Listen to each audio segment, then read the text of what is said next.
Welcome to Pop-O-Holics, the show about hot takes hotter than pancakes. You're tuning into the weekly upload for March 7th, 2022. I'm your host, Chris Conkling, and as always, I'm joined by one of my best friends, Ryan Dupree, who is full face shown tonight because having some technical difficulties, unfortunately. We apologize. Not used to seeing this part of my face. It's a little strange. It's a beautiful face, Brian. I'm happy to have you mic-less at this point, but we do apologize for Brian's audio. And with the sirens going off in the background. Who's that? Who's that guy? We haven't introduced him yet. Brian's audio died right before we started recording, so we do apologize for the audio. But as that voice out of the darkness just said, there are more than just Brian and I here with us tonight on this weekly upload. I think it is Vengeance, Brian. You know, one of our guests tonight is a man that said, I don't care when my child's going to be born. I will be talking about the Batman with you regardless of what's happening. So returning to the Pop-O-Holics tonight is our third best friend, Mr. Christian Cady, singer-songwriter of Midnight Satire. Dude, we're so happy to have you back. I said, come hell or high water, I'm going to be here, and I'm going to put makeup on because we're talking Batman. So I'm back as a guest. As a guest? Because I'm technically on parental leave. My child has not been born yet, but any day I might have to quit the pod and leave. We're that close, and I'm going to have to wipe all this makeup off of my face so that the doctors let me take my son home. I believe your exact words were, I don't care if I have to call in from the waiting room of the hospital. I'm going to be talking about the Batman. Oh, you betcha. But we can't be talking about... or my son. We can't be talking about a comic book property without having another guest on the show. Returning to the Pop-O-Holics from C4S Villains and the C4S Network, one of our favorite guests and another one of our best friends, Mr. James Barnes. Thank you so much for joining us, man. Welcome back. Yeah, man, it is always an honor to be here, and I'm so glad that it's to talk about the Batman. This Vengeance. Is a movie I've been waiting for so long to talk about, and I'm glad I'm going to be talking about it with you guys, so let's get it. It's going to be a lot of fun, but we're not going to talk about the Batman just yet. First, we have to dive into the weekly upload, as we usually do, with Brian's Wacky News Corner. We're late on the recording, so Brian, why don't you go ahead and take it away? Welcome back, everyone. So I know you said we weren't going to be talking about the Batman, but we do have a little bit of pseudo-Batman talk to start off with here. Adam Aron, the CEO of AMC Entertainment, has recently, in a announcement that he did, basically talked about a new type of pricing arrangement that they're experimenting with in the United States, something that has apparently been happening for a little while in their European properties. But as of now, they are charging higher prices for the Batman for the same time and same time, different movies. They're charging $1 more for the Batman right now. And from this talk, it sounds like eventually they're going to start even charging seat specific for quote unquote better seats to be more expensive. I'm not sure how that decision gets made. He was justifying it within the context of other things like sports and concerts. I didn't know that this happened in Europe. I did realize that during the week, they have been doing a little bit cheaper for pricing for screenings during the week, but that seemed to be across the board. And obviously for IMAX and Dolby, you do have your upcharges for those, which makes sense to me personally. Had you guys noticed that the Batman tickets was more expensive? I personally am an AMC A-list member, so I pay their monthly subscription and kind of buffered from this sort of thing, so I didn't actively realize it. But did you guys notice that these tickets were more expensive? And how do you feel about this change? James, you're the special guest. Let's start with you. Yeah, I mean, I heard the news that they were going to be experimenting with something like this to make prices like larger for the Batman, but like you, I'm an AMC A-list subscriber, so I didn't see the price change. Look at you guys. Itself. I mean, it's worth it. It really is worth it to get it. But yeah, I didn't see the price difference, and I don't like this. It's like, yeah, sure, you do it at like music concerts and stuff like that, but it's like, this is the movies. Like, to shift something like this, I don't think fans will be very happy about that. It's like, yeah, sure, us with like A-list, it doesn't really matter matter to us because a subscription is going to cover it. But for those people that just want to go to the movies every now and then, especially with like Dolby being like the most expensive one there, I wouldn't be happy about that. No, yeah, exactly. And I feel like this is something that some of the old school directors have been talking about for a while with the way that the theatrical experience is going. It's unfortunately, according to some people, you can look into all the controversies and discussions around this with some of the old school directors, but going to become more like a play sort of experience, like going to see a live stage play or something like that. As these things become more few and far between, you'll see 1 or 2 movies a year, which a lot of people already are in that boat anyway. Right.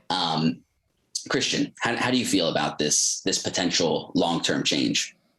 No, I think it's good. I'm for it, honestly. Anything to keep movie theaters open, because it's not a lot of people are like the comeback to theaters has not been as strong as I know the movie chains have been hoping.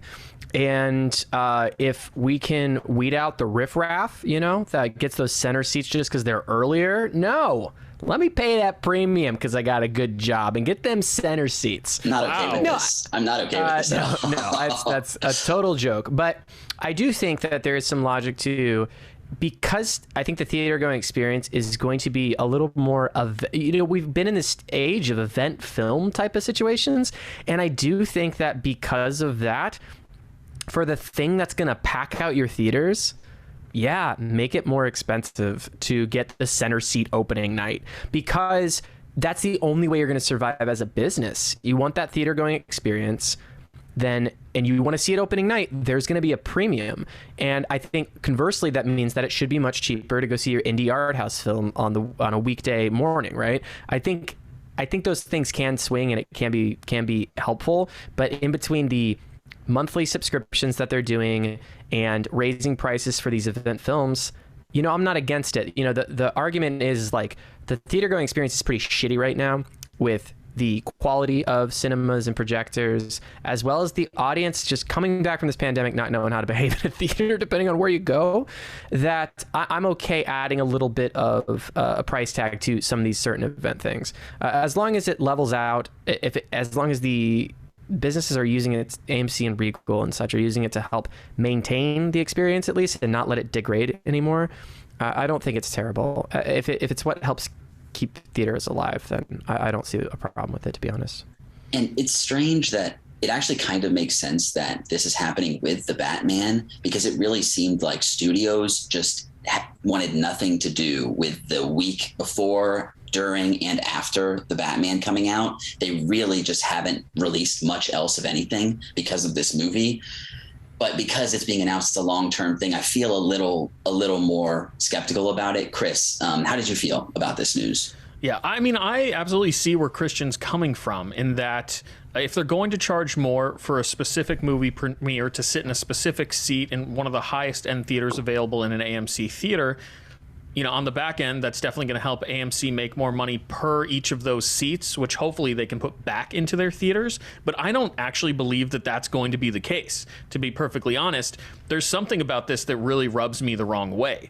I understand charging more for an overall a better theatrical experience. Like you said, Brian, Dolby theaters cost more. IMAX theaters cost more. That makes sense because everybody's sitting in the same theater. They want the same type of projection, the same type of screen quality, sound quality, etc.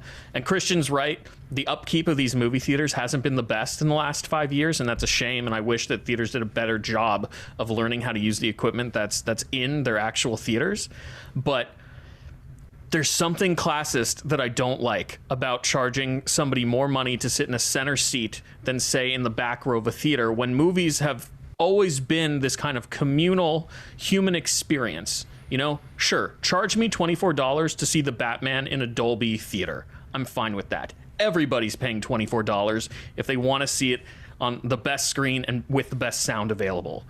But I don't feel as though charging somebody for a more premium located seat within the theater is the right thing to do. It just seems incredibly alienating to me, and really just rubs me the wrong way. I paid the same amount to sit in the third row to see this Batman movie. So if you're telling me my ticket would have been less because I had a shitty seat, I don't hate that, just because I was late to like getting my ticket. I can't believe, honestly, I can't believe it's taken this long. Theaters are the only entertainment venue in which, other than gen admin for like concerts, which is a thing, which has a specific place, and there's always better locations in VIP, and going to see, your local artists, going to see the indie rock group that's just getting started going through is always going to be cheaper than seeing Radiohead. I paid $90 to see Radiohead in Nosebleed, right? And we're just used to that. And I'm surprised that theaters haven't adopted the same, being that these event films are like, this weekend is the only time that this theater will get action for a month sometimes, where like that's the only time they have legitimate large amount of business. I think doing this variable pricing helps spread that a little bit, because maybe you don't get as many people opening weekend, or you get more people that get an earlier showing. So I can't believe it's taken this long. And I think it makes much more sense from a business perspective for sustainability to do that. Obviously, understandable. They can't charge $50 where the normal ticket's $20. Like, I don't think that's it. I think you're talking about, 50 cents, a couple bucks. And that's, this was $1 right now compared to things screening at the same time. Movies like Dog, I think. Right. But I don't know. When you talk about it that way, it's almost like, all right, let's take out the first couple of rows and pack in 100 poor people, standing room only, to see the Batman, and it's like, is this the future of the theatrical experience? Like, it seems a little bit, I don't know. I push back a little bit just because of the historical, for 100 years, it's been a certain way. But Christian, your point is totally valid. 100%. In terms of theaters needing to survive. And like I said, I think from a business standpoint, I completely agree with you, Christian. It makes perfect sense as to why they would do this, but from a moral, ethical standpoint, it's a little icky, if I'm gonna put it that way, And to be perfectly transparent, I no longer have an AMC theater close to me. I went to a Regal theater at 2 p.m. in the afternoon to see the Batman, and I spoke with the manager when he was scanning our tickets, and he said he was playing the Batman in 6 of his 9 theaters, and only 14 people had attended those showings from 11 to 2. So in the particular theater that's close to my wife and I, there's not a high attendance. So I can see why he specifically is also kind of nervous about that. So I really can't say that it's going to affect me for the time being, but if AMC goes forward with this and it works well, I can guarantee you that other chains of movie theaters are going to start doing the same exact thing. So Regal isn't going to stay this way for very long if this works. They've already been kind of doing, I know we're running a little long, but they've already kind of done it with their, Regal has RPX screenings, and you get your Dolby Vision at AMC. So there's these more premium upgrades, and they love being able to do that because they can make a lot more on the back. And I've always been like, what's the best experience I could pay for? So like, it's already kind of happened with the type of screening you're at. So the fact that it would be location based in the theater, it blows my mind that this has no one in business in theaters ever thought of this ever. And it makes it, to me, it does make sense.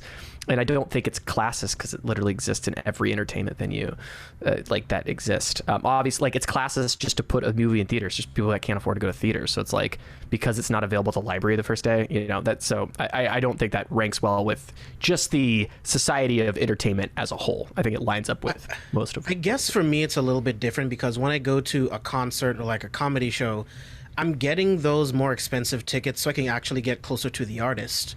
You know what I mean? Like at the movies, me getting closer to the screen, or like I'm not really getting anything extra from it. It's like, I can tell you from sitting in the third row, not a single drop Batman, of Robert Pattinson's spit is going to land on your face if you're close. I can tell you from sitting in the third row, even though they had those butt kicker recliners, it's trademarked, I believe is the name for the Regal recliners. Even though I was fully able to go back, which is much better than it used to be, where you're like this, like you're actually able to lean back. It is harder to track action in motion from that angle. So that is a worse seat that I paid the same price for someone sitting dead center.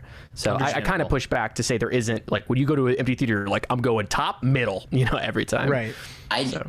But I personally think the baseline is already set and it's just going to get higher and higher. I doubt they're going to drop prices down from where they are currently. You know what I mean? That's just inflation in Biden's America. What do you want? AMC has like $2 billion just on hand right now. So it's a strange time for them to be implementing this, but let's move on. I think we've done that one justice. They got to get those market bros money back.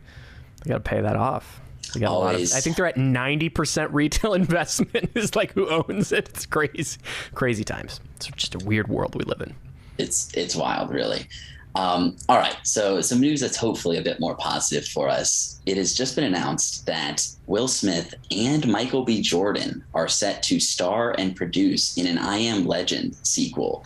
So, this is a movie that I saw in theaters when it came out in, I believe, 2007, and enjoyed it at the time. It was based on a book written by Akiva Goldsman, who adapted the 1954 Richard Matheson novel, and apparently had changed the ending. I never read the book, but I know fans of the novel were kind of salty about the ending having been changed.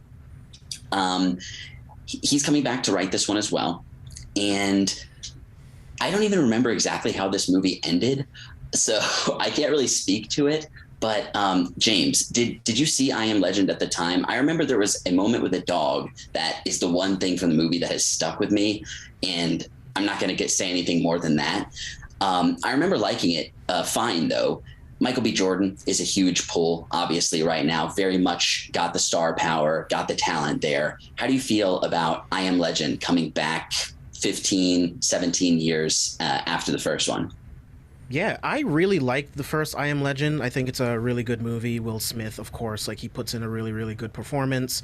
And I kind of like the lonely guy on an island type thing that he's playing in this film.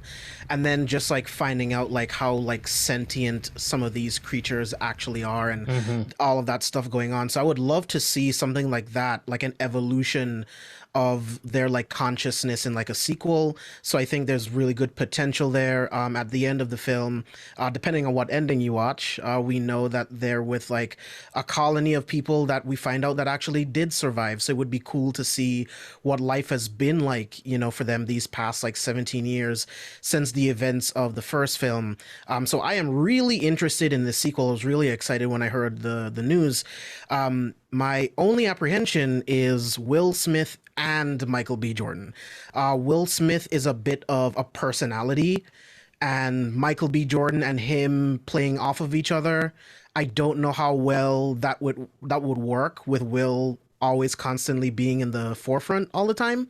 But I'm hope I'm wrong. I'm sure they'll be great as like a duo, or like maybe, you know, they're on opposite ends of whatever's going on in the film. But I'm interested. I'm ready for it. Christian, how do you feel about a sequel, a potential sequel to I Am Legend? I haven't seen that movie in 15 years. I remember liking it, but not loving it. You know, it missing some commits to the sci-fi premise and maybe some just some tweaks, but it wasn't a terrible film. I like that the idea that they're going to be able to revisit it. It just, you know, the whole zombie apocalypse thing is a little played out, so that's going to be a challenge. But I think Will Smith and Michael B. Jordan, they're both very talented actors, so there's potential here. But you know, I think the worst thing that could be said is that it might be just okay. So we'll see. A lot could go either way. Yeah, and Will Smith coming off of Oscar noms for King Richard, which I think he was very good in. Wasn't my favorite movie of last year, but could potentially snag some of the 4 or 7 noms that it got come award season. Chris, what are your feelings on this news? That Will Smith is so hot right now. I, like most of us, haven't seen I Am Legend since it was in theaters. So it's been a good 15 years since I've seen the movie. But I have to say, Will Smith and Michael B. Jordan is a movie star supernova. Like, they're just going to suck in all the money, regardless of the quality of that film. You know, I think people will flock to that movie solely because both of them are starring in it. But, like you guys have mentioned, I am interested to see if either of them are going to step on each other's toes, because they're both kind of super personalities. So we'll see what happens. But I also Michael B. remember Jordan not hating the going to film. be Superman. Yeah. So that's a super personality right there. Indeed. You guys miss me? Indeed it is. We did. Where's the harmonica? Bring out the damn harmonica. Get that in. I've moved so much stuff around. It is gone. The harmonica is lost. It's been lost. I do have a tape measure. Not quite the same effect. Yikes. But So yeah, that's I Am Legend. So got these two guys signed on, have a writer, haven't signed a director on yet, but with these names attached, got to imagine that'll be coming soon. Get someone solid on board to make this thing happen. So yeah, that's Michael B. Jordan and Will Smith coming back to do a sequel to I Am Legend. Moving on to some stuff that's coming out this week, kind of a shortened segment. In TV, coming to Apple TV Plus this Friday, we have The Last Days of Ptolemy Gray. So this follows Ptolemy Gray, who's on the brink of sinking into dementia, but he experiences a seismic shift when given the opportunity to briefly regain his memories, and he uses this fleeting lucidity to solve his nephew's death and come to terms with his past. So this is based on the novel of the same name by Walter Mosley, who wrote this, and is directed by a handful of people, Ramin Barani, Debbie Allen, Hanel Culpepper, and Guillermo Navarro, and stars Samuel L. Jackson in the lead role, as well as Dominique Fishback, Walton Goggins, Marsha Stephanie Blake, and many more. I had not heard about this until I was looking this up for the news this week. But as we've talked about in the last couple of months, Apple TV Plus is making some of our favorite television over the past couple of years. They've been pretty consistently putting out solid content. Making our podcast insanely hard to do for reasons, disclosure. Yes. Yeah, Unfortunately. anyway, James, did you have a chance to check out the trailer for this one, or had you heard about The Last Days of Ptolemy Gray? I did not get to check out the trailer, and just you reading the synopsis, I'm like, this sounds really good. So I definitely want to check it out. I haven't been disappointed by anything Apple TV Plus has been putting out, so definitely interested. I love Samuel L. Jackson. You said he was in the lead role. This sounds like a more like serious movie, and I love like what he puts into his more serious role. So yeah, sign me up. Yeah, it's kind of conceptually reminded me of something from, I think it was last year, Reminiscence, kind of a similar concept about digging back into the memories. Reminiscence a lot. I did too, man. I think it was kind of overlooked, and it wasn't like top 10 for me for the year, but definitely something that was worth checking out. Christian, Oh yeah. Well, disclaimer. Do you not want to talk about this one? Disclaimer, I work for Apple. I don't work for the TV division. But I have been watching a lot of stuff on Apple TV Plus, and I can't disagree. And so, of course, anything coming out on the platform is very exciting stuff. I can't share very many opinions on it, but I can say I have been watching a lot of Apple TV Plus content, and I have not been happy about that situation. When he turns it on, he doesn't turn it off. exactly, Can at least say that. Highest of praise. The bar has been set. Let me just. I could do this. I'm just gonna list Apple TV Plus content. Severance. The After Party. Just to name a couple of things. Coda. It's just like. Sorry. There's lots of stuff that you can watch on that platform. Yeah, we're big fans There of Ted is Lasso as content well, obviously. on Apple For all, TV for all Plus. mankind, I believe that's on Apple TV Plus as well. Yep. Morning show. We can go. So on. Chris, Let's just go. were you able to check out the trailer for this one? I did. My wife and I caught this trailer a couple of weeks ago when we were watching The After Party, which Brian and I might be covering next week. We've yet to Wait a talk about second. it. This is real dedication, because I skip every single one of those trailers before the Oh no, I shows. let him ride. Full Brian. transparency here. We've singing the praises of Apple TV Plus. Nothing that I've watched on this streaming service has been bad. So I let the trailers ride. I want to see what's coming up on the platform because it's all been great. So yeah, based on the description, based on the cast, based on the lead, Samuel Jackson, based on what I saw in the trailer, I'm in for this. And now that the After Party's over, I'm ready to jump into an Apple TV Plus movie. I got to check the last 2 episodes of that, but we may be talking about it at some point in the future. Definitely been enjoying that one. But yeah, so that's The Last Days of Ptolemy Gray. That'll be starting this Friday on Apple TV Plus. moving into some movies that are coming out this week, we have The Adam Project coming to Netflix this Friday.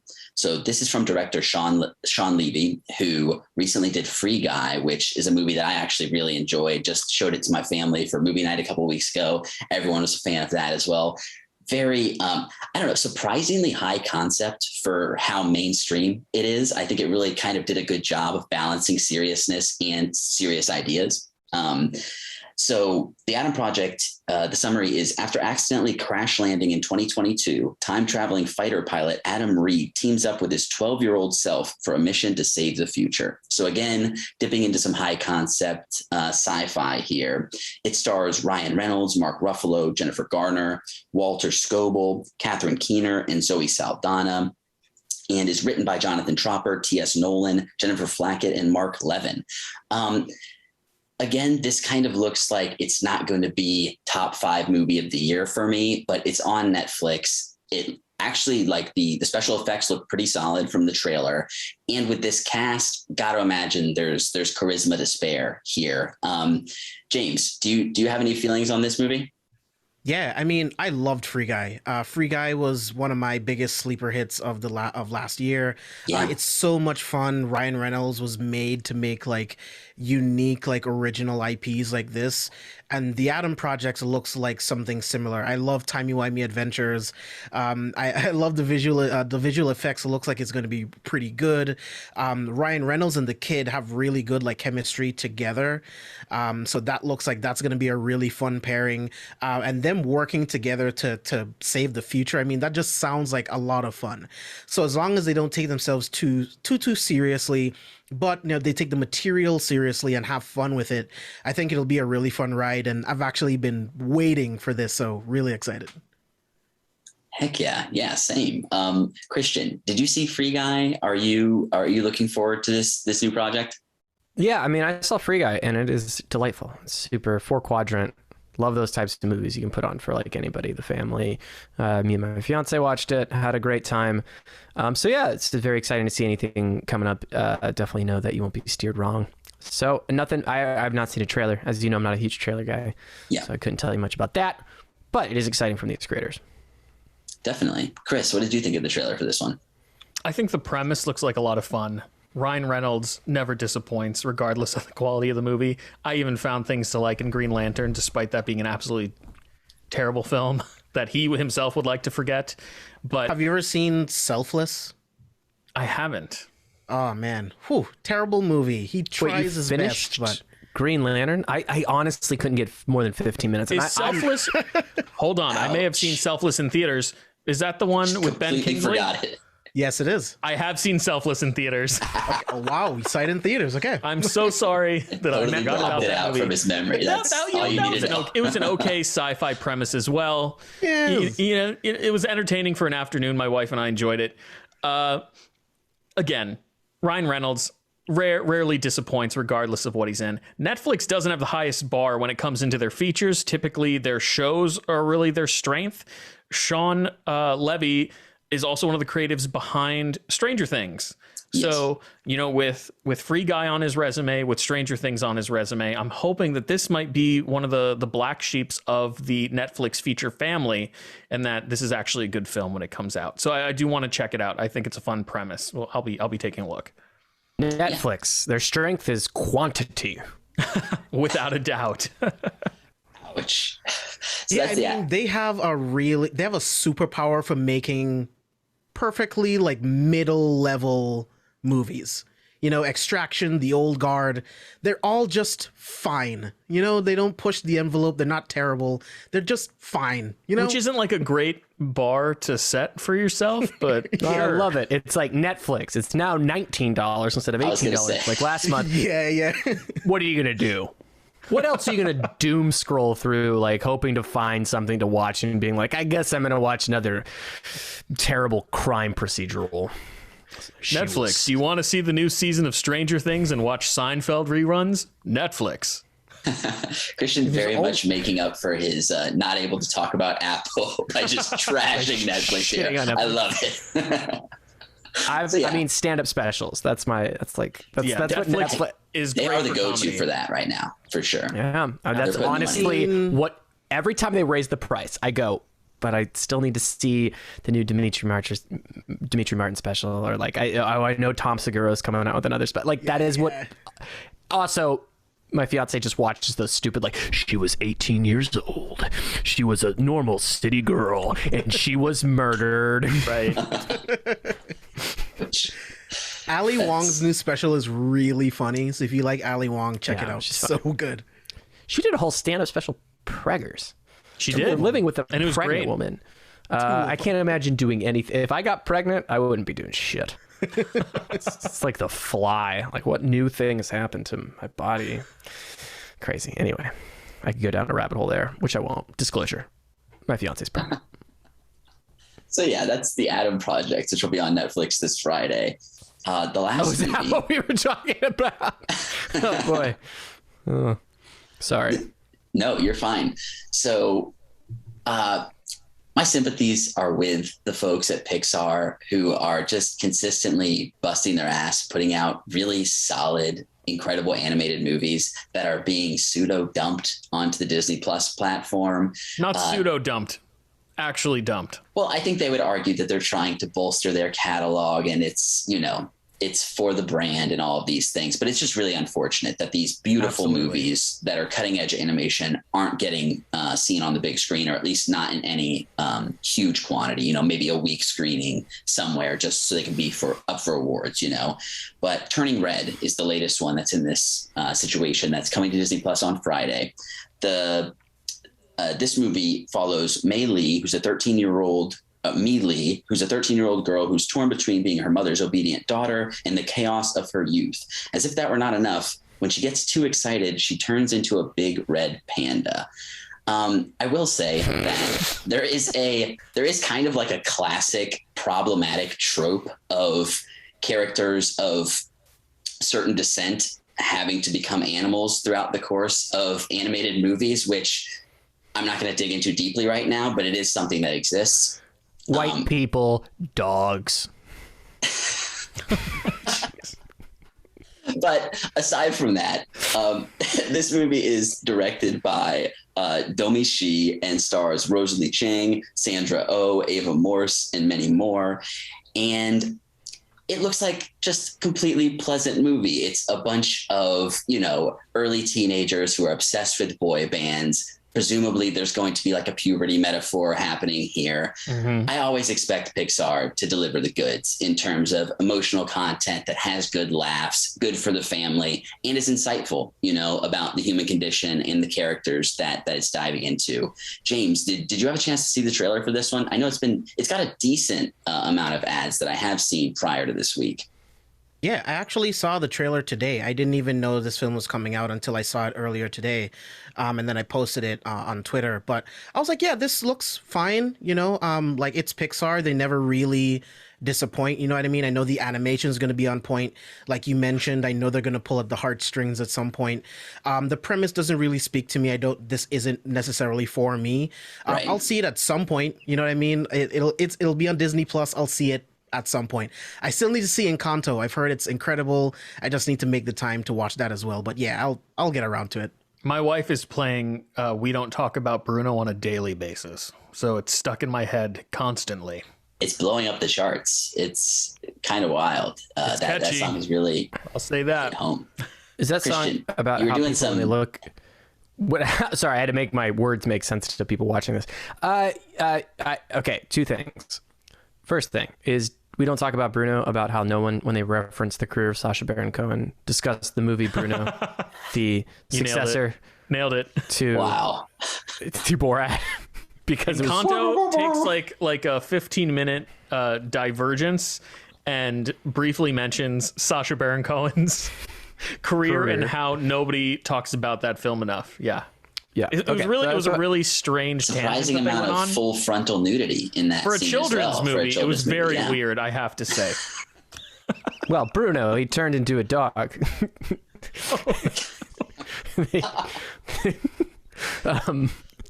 I haven't seen a Pixar movie in a while, and I feel bad. I think the last one I saw was, and I think it was Pixar, the Day of the Dead one. That was the last one I saw, and it was very good. Coco. What about? Oh my Coco. god! I can't believe Yeah, I'm forgetting the name of this movie. You watched the one with Tom Holland and Chris Pratt. What is the name of that movie? Onward. Yeah. Onward. So I've seen Thank you, Onward James. and I've seen Coco. And I love them both. Cacao. Cacao. As it's known to be known. And so, but I'm about to have a kid, so I'm just saving them up because I'm gonna have to watch all of them because Disney Plus is gonna be the best babysitter that I ever knew. And so I'm sure I'll get around to it. I'll let y'all come back to it. But I still need to see the Jazz one. Got a lot to catch up to. But I'm never disappointed. I saw Onward with very low expectations. It was like, this movie's amazing. I love this movie. I cried. I cry every Pixar. I don't want to cry. But, I'll be with my little baby boy and I'll just be bawling away. It'll be awesome. What's wrong with you, Dad? A river of tears. A river. Oh, yes. Yes. That's. Did you hear? Speaking of which, did you hear? Never mind. Chris. No, this is serious news. It's serious news, guys. Did you hear that Justin Timberlake is actually being drafted into the war in Ukraine? Did you guys hear this? No, seriously, did you hear this? No, we didn't. I didn't know. No. Where's the punchline? Yeah, I was gonna say, hit us with the punchline. He's gonna be stationed near the Crimea River. Oh my god. All right, guys, it was fun. Yeah. Hi, James. Thanks for coming on to talk about the Batman. Sorry we didn't get to it. So good to have Christian back, though. God, thank you. That was, wow. Christian, we just have one rule for you. Don't make any jokes about the Ukraine when you're on the Pop-Holics. We try to keep it apolitical and not talk about really serious things. Yeah. Brian, Turning Red. Am I going to see it? This movie looks exceptionally cute. I love the anime aesthetic. It has kind of like a Ghibli thing going for it. My wife loves Disney movies, so I'm sure we'll end up watching this within the next couple weeks. Let's move on. Very nice. Yeah, so that's Turning Red. That'll be on Disney Plus this Friday. And that's it for the news this week, guys. Brian, Turning Red, what Chris is doing right now.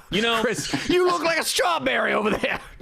You know why I look like a strawberry? And I was going to mention this at the top of the episode. My wife and I went to a flea market this morning, and I didn't put any sunscreen on. And I am a very pale man who works from home, who's inside most of the time. So any short period of time I spend outside typically ends up resulting in something like this. You're so red. I thought the story was going to end, and then I was attacked by fleas. A swarm attacked me. No, I'm just incredibly sunburnt and in pain. But Brian, on that note, what a wacky news corner. It was as concise as we could have possibly made it with this quartet of individuals. 3 stories. You have me back on. It goes for 45 minutes. And with that, we're going to move right in. Oh my God. I'm back, bitches. Nope, that's not the one. And with that, we're going to move right in to the Pop-O-Holics Community Feedback Corner. Welcome back to the Pop-O-Holics Community Feedback Corner, loyal listeners and viewers. In this section, we take care of a little housekeeping for Pop-O-Holics. We usually talk about our upcoming Throwback Thursday episode over on our YouTube channel, youtube.com/Pop-O-Holics. We'll talk about any poll results that we have, which we do have this week, which is very exciting. And then, of course, we'll read any written 5-star reviews that we receive on either Spotify or the Apple Podcast app. No reviews this week to read. However, we're just going to jump right into our Throwback Thursday episode. If you've been keeping up with our Throwback Thursday episodes, you know that currently we are re-releasing our 2019 Creepy Clown Month. This is the last episode of that month. This was a terrifying week. We watched a 2019 documentary called Wrinkles the Clown, and I really don't want to reveal too much about this documentary because it was a great experience going in cold and just experiencing the ride as it unfolds. But please watch a documentary. Join us on our YouTube channel on Thursday to check out our conversation. James, have you ever seen Wrinkles the Clown? No, I didn't even know it existed until you guys put out the episode. I was like, what the hell is this? And then I checked it out and I'm like, this is really weird, but interesting. It perfectly aligned with the theming of that month. Christian and Brian, do you guys have anything you want to add to our conversation about Wrinkles the Clown for our viewers? I think you said it best. It's the kind of thing, there was a period of time where every few years there are these like cultural phenomenons where people will see creepy clowns around, or there'll be news that may be real, may be fake, about supposed attacks of a creepy clown in the woods. If you are at all interested in this sort of thing, Wrinkles the Clown is very much up your alley because it dives into all of these concepts. And yeah, we can't say too much about it because it does take some unexpected twists and turns, but it's definitely worthwhile watching if you're into anything like that. Yeah, I think it's the reason we do the podcast, so we can find cool stuff like that. I think that's an underappreciated doc. Agree. It's a lot of fun, getting twists and turns, and all my thoughts can be had on that episode. I'm interested to listen because I don't remember them. Well, loyal listeners, head on over to our YouTube channel this Thursday with Christian, who's going to be reliving the conversation about Wrinkles the Clown. While you're there, remember to, of course, like the video and subscribe so you don't miss any of our future content. Gentlemen, we finally have a poll with the Batman coming out this week and with our upcoming conversation about the Batman later on in this episode. For this month's poll, we wanted to know what Batsuit over the course of all the live action Batman movies you thought were the coolest Batsuit. And you know what? This, I think, is one of our best performing polls. So thank you so much to everybody who participated in this particular poll. We really appreciate you spending the time out of your day to head on over to our Twitter at Pop-O-Holics and give us your opinion. We love hearing from you guys. Gentlemen, the results of this poll surprised me. The options that we gave our loyal listeners were the Batman 89 suit, the Batman Begins suit, the Dark Knight suit, and the BVS suit. And there's a tie between the Dark Knight suit and the BVS suit, coming in at 39% each. I honestly really thought one of these bat suits was going to be the definitive winner out of this this sampling. How do you guys feel about these results, and which is your favorite bat suit? James, we'll start with you. Yeah, I'm actually surprised. I thought Ben Affleck's Batsuit would have won by a mile, honestly. I think he has the best suits out of all of them, honestly. The one that we see in BVS, the more armored one in like Justice League, like the Justice Cut, like I love those suits. Brian? Honestly, I did share this multiple times because we were trying to boost this one. It was doing incredibly well, and I forgot to vote on this. And I feel like terrible podcasting right now. But I think some of this may just boil down to personal preferences on movie. I'm very surprised with the amount of votes that we got, that there was a tie. But I don't know. I think all of the suits have positive elements to them, but a lot of it is, you know, who's underneath it to a large degree. Christian? Yeah, we Chris, you actually texted me this before we actually put the poll out, because you were like, you had to know my opinion, and we both like agreed. I was like, the Batman Begins suit looks cooler. The Dark Knight suit is more functional and would make more sense. Right. And I gotta say, yeah, like I would go back to Keaton Batman or the Batman Begins suit as like iconic looking. We get the BVS ones, not the Iron Man BVS one, but his like regular ass one, the one that doesn't use to fight Superman. That one is very like Frank Miller, Batman. Like it's like to a T. He almost looked like he was enhanced off the pages with of the comic CGI. book. Absolutely, he was enhanced with CG for his musculature because he's not that buff. Like in my head, when I think of that suit, I'm like Ben was never that buff. We didn't get that Ben. He got buff pretty back, jacked though for BVS. I don't know. It was like cartoonish looking, but maybe he did. I don't know. But it seems unreasonable. Like that's too bulky of a Batman. And I gotta say, the poll results are the poll results. They came in. Dude, it's hard not to say, and we'll get into it. This new Batman suit is it's kind of the perfect mix of functional and beautiful, and it's pretty cool. It's not on the poll, so I'm cheating here. But man, deep cut. Yeah, Dracula cowl. We'll get into it more when we talk about the movie, but I gotta say, all these suits are great. I love every bat suit, even the rubber looking ones. And I gotta say, this new Batman suit's coming in, so we might have to re-release the poll in a bit and get takes on this new design. I think that's a great idea. And with that, we're going to close out this section of the show. We're going to take a quick break, but when we come back, we're going to be talking about the Batman.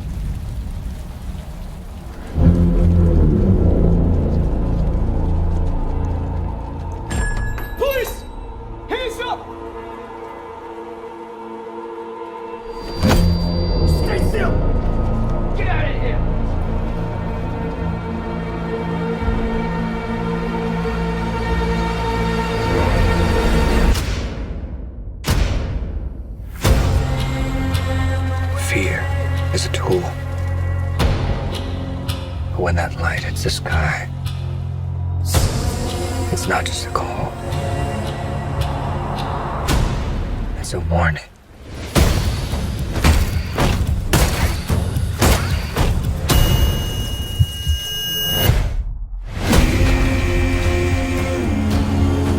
I've been trying to reach you.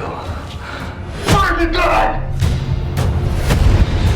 This is about a king, and Rither's the match. That was from the trailer of The Batman, directed by Matt Reeves, written by Matt Reeves and Peter Craig, scored by Michael Giacchino, cinematography by Craig Fraser, who also did the cinematography for Dune. Dude's on a roll.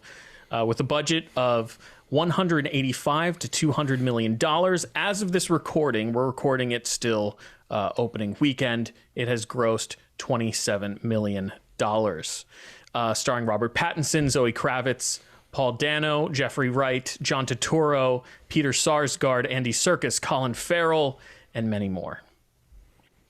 We are super excited to get into talking about this movie. I think all of us have a lot of hot takes on this particular movie. Some of us really loved it. Some of us are a little more neutral about the film. But before we get into our non-spoiler opinions, our loyal listeners and viewers know my history with Batman. They know Christian's history with Batman. They know Brian's history with Batman. We've talked about Batman multiple times over the course of us doing this show. But what I'm really interested in is hearing, James, what is your history with the Batman character? Tell us a little bit about it.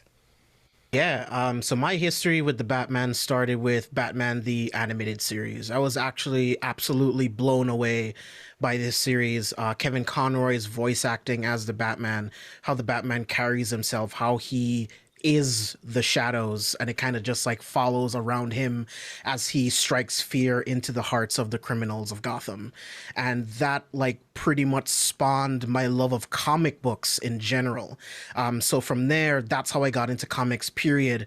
I just wanted to pick up absolutely anything I could find with the Batman in it.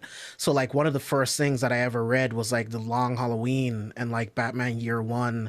And like I jumped straight into a bunch of different detective comics, just again, picking up absolutely everything that I could find because I was just so obsessed with this character. You know what I mean? Like I had seen like Superman before, and it's like, oh, Superman's incredible, but this is just a guy who is the pinnacle of human perfection, who becomes the Batman to save the people of Gotham from the criminal underbelly. Absolutely love Batman, and that is my history. To this day, I am still a Batman fanboy, and I can't wait to talk about this movie because I think this is the definitive interpretation of the Bat to date.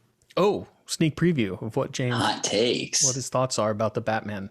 That is a great start to loving this character. I myself also started with Batman the Animated Series. Kevin Conroy will forever be my Batman. I think it's safe to say that the four of us are all fans of Batman to varying degrees and forms. So why don't we just jump right into it? James, considering that you are a special guest, how do you feel about the Batman without spoiling anything for our viewers and listeners? Yeah, for me, the Batman is like a 3-hour-long episode of Criminal Minds with like elements of Seven from Fincher. I think this is an incredible detective story. It is a crime thriller that happens to star Batman and Detective Gordon as the lead detectives. So this is something that I absolutely love. The detective aspect of Batman has never been more apparent than in this film. That is the part of the Batman that I have loved ever since I started out watching Batman in the animated series. I love Robert Pattinson's portrayal, his dedication to the mission, his intellect, the use of the internal monologue. We'll get into that. Him journaling everything. Really, Robert Pattinson's performance really brings forward this incredible Batman that I have literally been waiting for my entire life. I love the progression where he starts from the beginning to the end of the film. Colin Farrell is insane as Penguin. He steals every moment. Zoe Kravitz was great as Catwoman. John Turturro is so calm and calculated and just scary and disgusting as Carmine Falcone.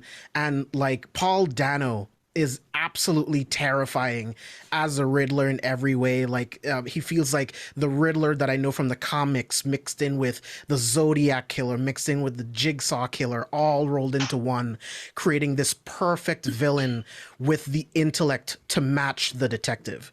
So yeah, those are my non-spoiler thoughts on the Batman. Absolutely love this film. Can't wait to talk about spoilers. Christian, we started really high.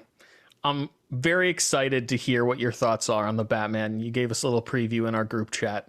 Lay it on us. I haven't seen a movie in a long time that, and why I'm so excited to squeeze this into my very busy schedule right now and talk about it and come back on the Pop-O-Holics, the show that I'm the host of, Chris. Don't forget that. I'm a substitute host only. You're doing a great job. Honestly, I'm enjoying this way more. You should host from now on. I'm done. I just love being a guest. Please come back. So much easier. So much easier. No, I haven't had this many complicated feelings about a film because on one hand, it is some of the best shit I've seen in the superhero genre, some of the most refreshing stuff I've seen in this genre, some of the most true to character things I've seen. The things I love about these genre films, how you can invoke very strong imagery and emotions into a frame, how you can embody so many large concepts and basic human things because you're dressing up a person like a bat and you're making a really dark street and you just see his eyes illuminate because his eyes are all blacked out and stuff, and you just see the eyes, it's like, and there's so much gothic and emo imagery. This movie's so emo.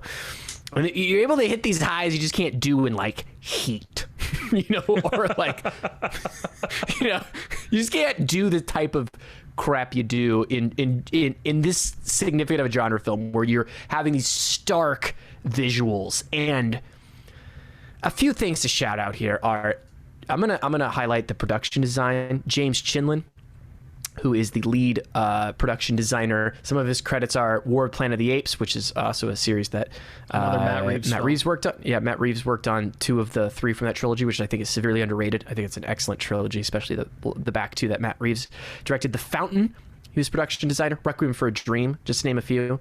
So some really great highlights there. Just incredible work, and to get him on this project is insane. Craig Fraser, the cinematographer, bringing to light some incredible visuals. He's known for Zero Dark 30, Rogue One, and Dune. Some really impressive looking, like, big movies. Matt Reeves, who I mentioned earlier, who has directed the Planet of the Apes series, really hasn't directed a bad film, in my opinion, and has really interesting ways of capturing stuff, an interesting take. And the performances, like James said, just really in tune with the whole thing. This movie is very in tune from production design to music. Michael Giacchino doing the score, which I think is pays tribute to Elfman, a little bit of Zimmer, but very much more Elfman score that really beautifully captures this. And there's moments of this film that are transcendent, like no other superhero movie or no other Batman movie. And yet the thing that binds this together, the plot that binds it together, is full of more plot inertia and more where are we fits in spurts of energy. It's 3 hours long. It involves Robert Pattinson going full bore into just emo goth, Gerard Way, My Chemical Romance levels of angst. And it really prolongs it for a long time. And yet sometimes we don't know why we're doing what we're doing. And if Batman is indeed a good detective, because there are a lot of detective things, but whether or not he's any good at being a detective is, I think, up for debate in this movie. There's just some baffling He's a competent detective with room to grow. Without spoiling too much, and I'll go to it more in spoilers. Throughout all the great things I'm talking about, which are 10 out of 10, holy shit, and there's so many moments where all the things I mentioned are just 10 out of 10. Amazing. There's also moments where characters are inexplicably directed by the most basic, boring procedural bullshit that precedes a plot forward of literally characters watching the news to figure out what the next scene is going to be. And in your highfalutin fucking visual masterpiece to have characters frequently look at the news and the news people go, well, you want to know the next plot point? It's here at 9:00. Here it is so incredibly baffling to me of how this movie is so close to being just so perfect.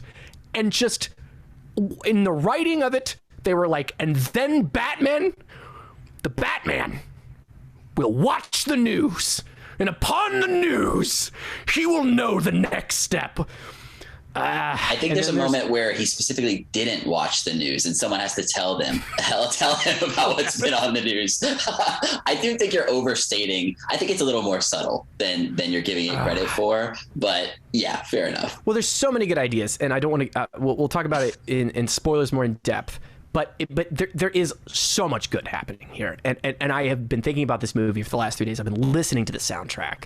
I'm glad I had some time to stew with it, because I actually am hotter on it, having sat with it and wanting to actually be like, I want to go back and watch it. So there's so much good. I don't want to come off super negative. There are just some decisions to me that are baffling. And out of the theater, the critics' response has been like 7, Zodiac Killer, and all that stuff. And like, that stuff is all better in that regard. It just is. And it doesn't bring anything new to the uncovering of a serial killer type of thing that it's trying to do. So I'm conflicted, but when we talk about all our favorite things, I'm going to agree with you. And I also agree that those things are awesome. And so overall, I'm very positive on this movie. But then there's just these baffling things that just kind of hindered my movie-going experience. So I'll stop rambling. That's just a little taste of my complicated feelings with this film. I think a lot of your critiques are fair, though, Christian. This is by no means a perfect movie. Yet there's been a lot of hyperbole online with people calling it a masterpiece. And I love this movie, just to give you a spoiler about my opinions, but it's by no means a masterpiece. And you're right. The films that it's pulling from and homaging and trying to fit into the similar genre are indeed better films. But there's something about seeing movies like Seven represented in the superhero genre that I think, I don't want to say warp people's minds, but like get people really excited that a auteur like Matt Reeves and someone with vision has paid homage to these particular films with a character like Batman. People love this character. So if an auteur is going to take this character as seriously as this film takes it, I think that's why people are getting so amped up about it. And then I think that's why we're hearing words being tossed around like masterpiece right now, because people are just so excited. Give it like 6 months, and I think people will realize that like maybe that was a little much, but this is still an amazing movie and one of the best Batman movies we've ever gotten. But Brian, I'm really interested to know what you thought of the Batman before I go into my own personal thoughts. How did you feel about the movie? I honestly thought it was pretty excellent. I had an incredible time watching this movie. The craftsmanship, Christian, you shouted out a lot of people, but the craftsmanship from the first scene throughout the entirety of the movie is just absolutely phenomenal. The set design, they very much lean into, sometimes Gotham is, in Burton's version, it's kind of this place outside of space that we know with influence. Here they're very much leaning into New York City, right? We get Gotham Square, we get other things that become important to the plot that are very much central to the New York City experience. But it works, and all the places look lived in and real, maybe because they were on location. I'm not entirely sure where this was shot, but the action, the way the action shot, sorry to interrupt, shot in Edinburgh as well as Chicago. Okay, so it wasn't Chicago. So they recreated. They did some spots in Chicago, but they also get a lot of those courtyard, some of the more Gothic exteriors are actually shot in Scotland. It's interesting how two directors, Matt Reeves and Christopher Nolan, can shoot in similar locations and yet depict such a different Gotham. And we'll get into that. But Brian, continue. Sorry to interrupt, Brian. Yeah. No, you're fine. But yeah, the way that the action is shot, not only with the cinematography, but the lighting, manages to feel fresh. And we've seen so many different versions of the way this action happens. And we'll get into it in favorite moments that I'm sure we'll talk about specific things. But there's so many times where it's just like, wow, we really haven't seen this sort of action done in this way before. And it's blew me away that this far into, having Burton define it, the animated series, Nolan redefining it, to have stuff new still possible is very surprising to me. I think we talked about all the performances are really great. Pattinson is a really solid Bruce Wayne. I was impressed with how much he was able to get across from under the mask as well, though. There are signs of emotion and distress and things that he's really able to get through with only, 40% of his face shown. There are a lot of silent moments over the course of this movie where he's purely just like face acting, This look with the eyes. He does this like one eye open, and he does this like. It's so good though. It's incredible. There's so much emotion in that, like the rage, the sadness, the focus. Like God, so much. 100%. Zoe Kravitz, from the second she walks on screen, is just electric. Obviously beautiful, but the line she has to deliver, the banter that she gets some good jabs in at Batman, which I appreciated as well, kind of bringing him down a peg. But just incredible, all the performances. All the villains are really doing their thing. James, you shouted out Colin Farrell. From the trailers, I wasn't sure how I was going to feel about it with all the prosthetics, with him kind of, obviously not speaking in his normal voice, which is typical for him in a lot of roles. But I came away feeling like he absolutely nailed it. And it's so different from something like Danny DeVito's Penguin. That's literal, very comic booky in its design and execution. But he really felt like an embodiment of the Penguin to me. So I thought that was really well done. Grounded. Grounded is the word. Definitely. Of like. Absolutely. Yeah, definitely grounded and definitely still the character that he's meant to be. I think the police procedural stuff and the relationship between Gordon and Batman, it's a little bit underdeveloped in terms of what's happened to them prior. It's unclear. There's one line that I was like, why is this the case? We'll get into it in spoilers. But I will say that them together have some of my favorite moments in the movie. So I think they do a great job of working together, him, bringing Batman in when maybe other people around him don't think of him the same way or respect him or trust him like he does. I think in terms of the writing, there's one moment with Pattinson that is the emotional moment, and it's got plot reasons to be there that we'll get into in spoilers. It didn't work for me, and I think they didn't do the legwork. I know, Chris, you texted us about it. It really felt like it was maybe overwritten. This is the scene I'm going to bring up as a standout moment, Brian, so I'm very interested to talk about it. No, and I understand. I understand, and the performances are solid. I think my issue is kind of with the writing. It becomes a little heavy-handed. Maybe a line or two less would have been stronger for me. And also the scene that happens before it completely undercut it. It's like, yeah, that's part of that inertia that I'm talking about. But obviously, we'll get into it. Yeah, we'll get into it with spoilers. And then the third act climax, it feels a little bit rushed, and the emotional gravity, it feels like there are a lot of things, like there are tragic events that transpire that would have ridiculous consequences that have very obvious connections to real world events, especially in the United States, that we'll get into in spoilers. And I feel like we are not really getting the true implications of that. And it becomes a little small in terms of the scope. The visuals are all still working. The action is solid and there's good stuff happening there. But yeah, it felt maybe a little bit rushed in that regard. But all that being said, an insanely fun ride throughout the whole movie. And it cannot be understated how fucking incredible the score is. Like, it just blew me away. Every time the theme comes back in, I was just like, yes, this is the shit. So, yeah, I loved this movie. Yeah, like Christian mentioned. I just want to point out. Oh, go ahead, please, James. Oh, real quick. I was just gonna say, like Christian mentioned, like I love how Giacchino's score has like elements of like Elfman's score. Like Chris and I were talking about this like off air. Like I love like how like Catwoman's score is like kind of similar to like what Elfman was doing, but of course Giacchino's doing his own thing, and like how the score comes in and out in certain moments is very Elfman-like and very like Burton-like in certain moments. So I like how they kind of like blended it all together.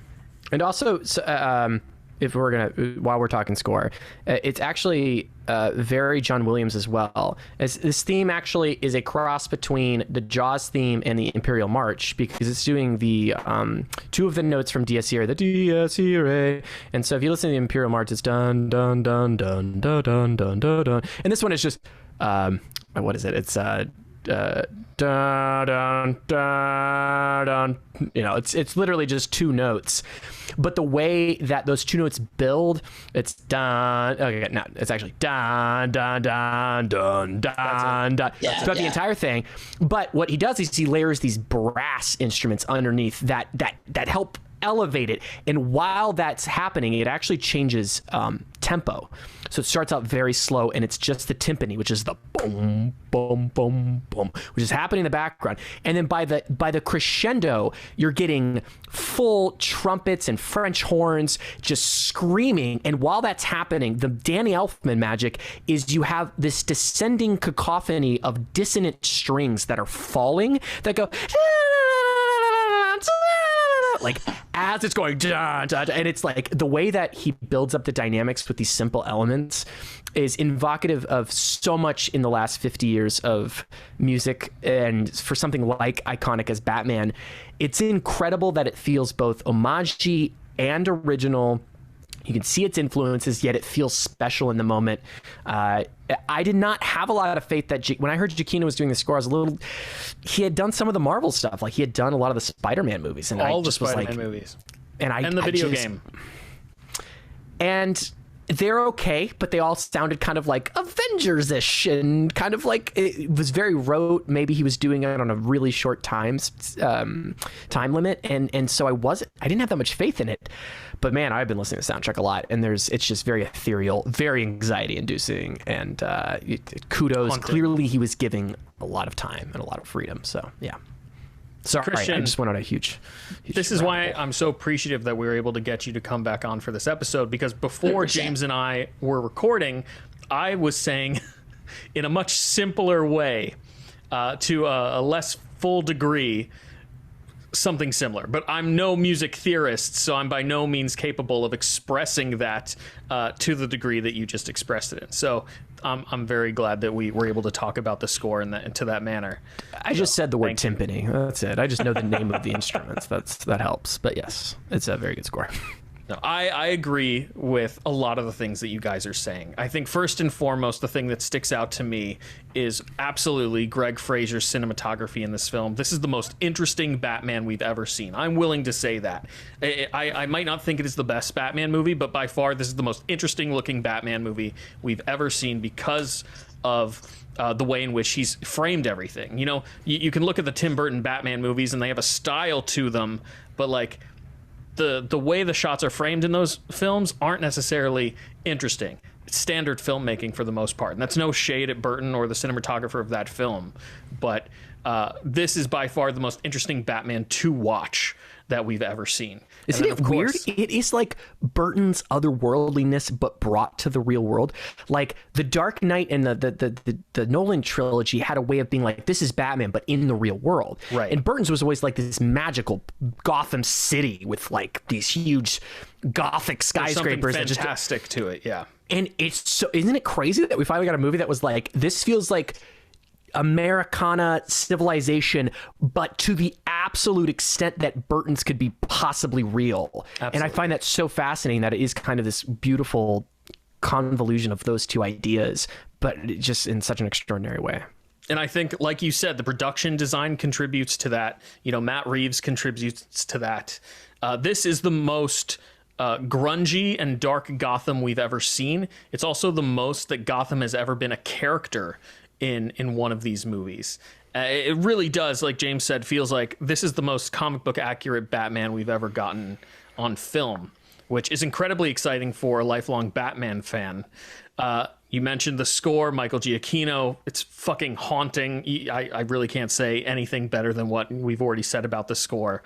I've waited so long to see a detective-based Batman movie, and despite how each of us feels about the quality at which Batman's performing as a detective, I thoroughly enjoyed him sussing out the clues. Certainly good at solving riddles. Certainly like really good on the riddles. Everything else. He's great at solving riddles, as he should be. And we can dive into some moments once we get into spoilers that I really enjoyed with him doing some actual detective work. But yeah, but Robert Pattinson is, you know, a lot of people, I've seen a lot of people push back against him being a good Bruce Wayne, but that's because there's not a lot of Bruce Wayne in this movie. Even during the scenes that he is Bruce Wayne or looks like to be Bruce Wayne out in public, he's still Batman. He's Bruce yet Wayne to develop. Doesn't exist in this movie. He's not a real person yet. Right, Yeah. like we won't see Bruce Wayne until future films. Like Chris just said, even when he's dressed as Bruce Wayne, he's still the Batman, right? Like he's not playing up the billionaire playboy because he doesn't know how to do that yet. Exactly. He spent the last 12 years of his life focusing to become the weapon, the symbol. He doesn't know how to act like anything else, right? So the Bruce Wayne doesn't exist in this movie. 100% agree. One of those things that bothered me at first about the movie, that I was like, oh, we're just not getting any of that breakdown of what, you know, Superman and other alter ego things have done, where they like say like, okay, when he's these different people, this is how we dissect the id, ego, and, you know, whatever of a person, which is a classic trope in these types of films with alter egos and stuff. And what I actually, a couple of days gave me was like, oh, he's just so broken. He's the most sociopathic Batman we've ever gotten, which I think is why the movie sometimes does border on ridiculum of just how fucking emo it is. And can be overwhelming for a 3-hour movie. But when you look at the holistic idea of what the whole film is doing, I think it works. And James, you can probably attribute to this best, is like on rewatch, it cohesively works as this specific character. And for a movie that's called The Batman, it is the most, since I think Keaton's Batman, a dissection of the character of the Batman. First and foremost, like everybody loves The Dark Knight, but that's a Joker movie with Batman in it. This is a Batman movie about Batman. Thank you. And I'm going to talk about that once we get into spoilers. Yeah. I wholeheartedly agree. And as I was going to say, you know, Robert Pattinson's portrayal in this film, this is the most broken Batman we've ever seen. You hit the nail right on the head. You guys have already said Paul Dano's fantastic, Zoe Kravitz fantastic. Colin Farrell, my God, prosthetics have come such a long way. He's now capable of emoting under all of these prosthetics. His performance really is transportive. Like, if I didn't know that he had been cast in this film, if I was a casual that just went into this movie not really knowing a whole lot about it, I would have no idea who's playing the Penguin. I believe it was you, Brian, that said like he fully embodies the Penguin, and you're absolutely correct. Like, there is no Colin Farrell in this film. There's literally only Oswald Cobblepot. And I think it's safe to say this is definitely my favorite portrayal of Penguin in film, better than Danny DeVito's. And you know, that's its own stylistic thing. Danny DeVito was a better penguin. Like an animal. A literal penguin. A literal penguin's better. But I He's like, my really name's the penguin? appreciate- All right. He starts eating fish, waddling. Definitely. He's a monster in that movie. But I really appreciate the design of the Penguin in this film. Like you said, Christian, this is the most grounded the Penguin has ever been. And I'm super excited that HBO Max is going to be making a Penguin miniseries. Are we? Yes. Is there? Okay. Is this I a prequel series, Chris? I know we've talked about it. We don't know yet. Don't know yet. Okay. Based on what happens in the film, I think it would make sense for it to be a prequel series, but we're not going to mention any of that before we get into spoilers. Yeah. But regardless, Colin Farrell's fantastic in this movie. Everybody is performing at their absolute best. So yeah, other than that, James and I were talking a little bit before we started recording about Batman movies we've gotten in the past, like Batman Begins and how that's an origin film. And while it's not perfectly apparent while you're watching this movie, this is actually a Batman origin movie as well, because most of the movie, he isn't necessarily the Batman that people are familiar with from the other films. You know, as we've talked about, he hasn't figured out how to divvy up his time between, philanthropist, playboy Bruce Wayne and vigilante Batman fighting crime in Gotham at night. He's just wholly this one thing, and a lot of his humanity is being lost. To that point, this has one of my favorite Batman character arcs out of any Batman movie that I've seen, at least live action Batman movie that I've seen. So with that, I think we've said enough about our non-spoiler thoughts about the film. It's safe to say you should definitely go see this movie, right? We all recommend going to see this movie. Oh yeah, for sure. I want to dig. See it early. Get the early screening. Don't see it late at night because it is 3 hours long. It is 3 hours long. I honestly think it moves for the length, though. I don't think it's really paced does, like man. super slow or anything like that. No, I don't think so. I think it crushes its first couple hours, but there's a moment where both me and my fiance both, like in tandem, looked at our phones and we're like, what fucking time is it? And it's that weird pacing that we'll get to in spoilers that I think hurts at least my first viewing, and maybe it'll be a little bit more easy to swallow on second viewings. And that's one of the critiques that I absolutely agree with Christian. There was also a moment during our viewing where I was like, okay, we're going a little Return of the King here. Gonna have a couple of endings. There is a moment when you're like, the stakes are here now. Like, where are we? What's happening? It's I absolutely understand where you're coming from. I don't think it's a detriment to the film overall. The film is still fantastic. I can't wait to see it again, despite it being 3 hours long. But there certainly is a point in the third act where you're like, this kind of feels tacked on. But it is valuable to the character of Batman in the overall narrative of the film. I will say that. Well, the benefit is too, the first 20 minutes and the last 20 minutes are almost a perfect movie. So I think that saves it. It opens and closes so well that it justifies its existence.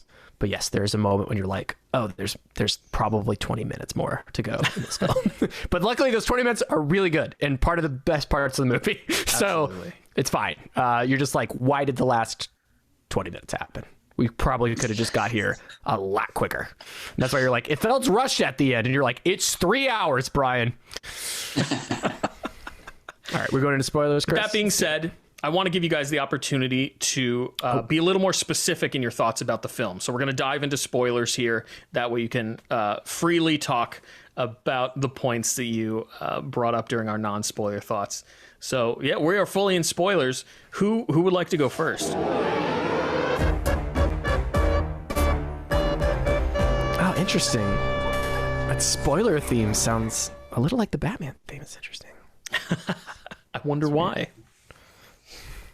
James, why don't we Not start as good, with you being our guest?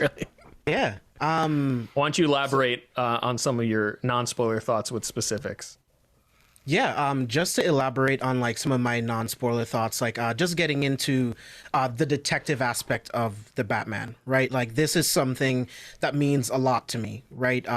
My favorite stories with the Batman in the comics is him just being the detective, finding the clues, figuring shit out in order to win the day. Of course, I love seeing my Batman break limbs, but I also love seeing my Batman be the detective. That is something we've never seen before in any other Batman, live action Batman movie. We've seen him use his intellect, but we've never seen the true detective like in this film. Another thing that I really like is the relationship between him and Gordon, right? In the Dark Knight trilogy, I think that's the closest they've ever been, if not for this movie, right? But even in those movies, Batman would show up to the crime scene. He might take some evidence, take it back to the Batcave, analyze it himself, and then eventually he'll go back to Gordon. But in this film, they work so closely together. They're interrogating criminals together. They're at crime scenes together. They're figuring out riddles together. I love watching Batman with Alfred, figuring out the ciphers together. There is so many elements of the detective Batman that I love about this film that no other iteration of Batman can touch for me personally. So that is the element of this Batman that I love so much. I brought it up a little bit before, but without uttering a single piece of dialogue whenever he walks onto the screen. And just talking about that real quick, he walks so slow but with purpose. He reminds me of the Shape from Halloween, but a force for good. You can just, the only thing you hear are his footsteps as he's walking closer and closer to you. And if you're a villain, you're shitting your pants right now. But if you are someone that needs help, it is a sound that's good for you, right? So Right. I love the fear, But actually, that not he really. Which instills is into part of the plot, right? Is because the whole first scene is that the person he's saving is like, don't kill terrified of me, him. right? So there's a level of like, Yeah, right. that's part of the character element, right? But that's where he gets to, hopefully. I want to touch on that really quickly, just to point out the sound mixing of the film is also fantastic. We really haven't talked about that a whole lot, but there's this reverberation that they add to his footsteps over the course of the whole movie that, like you said, James, really makes him feel powerful and like this force of nature that we've never really gotten before in a Batman live action film. It's literally what produces the overwhelming propulsionary tension Yes. of the movie, which is that, yes, it takes its time and lets you sit in that anticipation. I mean, the first opening is like 5 minutes of just showing shadows, and you're just like expecting Batman to be in there, and it's the mix of the score with that happening and the confidence at which they're doing that, and that's really the stuff that's working on in terms of like getting you through the movie of like, oh, it's crazy. It's really well done.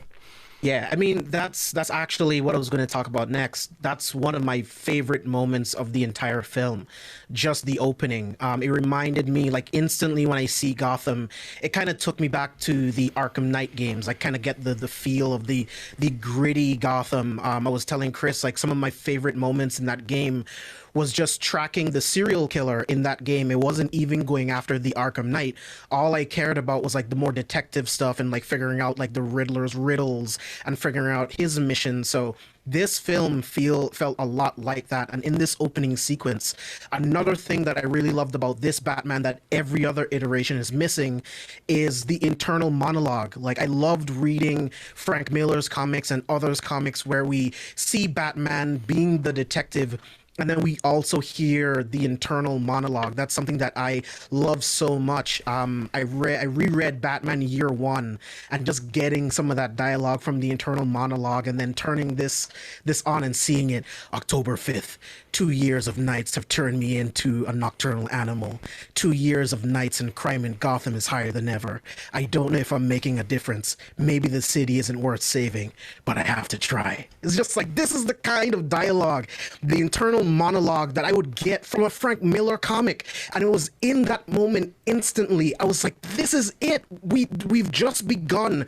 And this is the Batman that I've been waiting for my entire life. The one criminal who holds up the convenience store, he walks outside, see the bat signal in the sky. He's so terrified that he steps back, gets hit by a car. The guy spraying the graffiti, he drops the spray can. It rolls into the darkness, and he's just absolutely terrified that Batman might be there. He's like, they think I'm hiding in the shadows, but I am the shadows.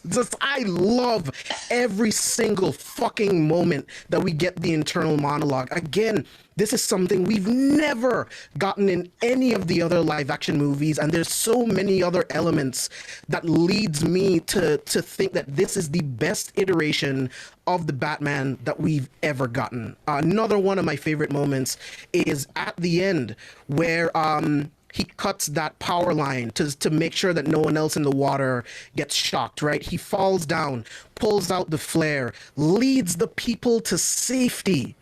He's taking this girl, he's holding her in his arms, taking her to this helicopter so that she can be, evacuated.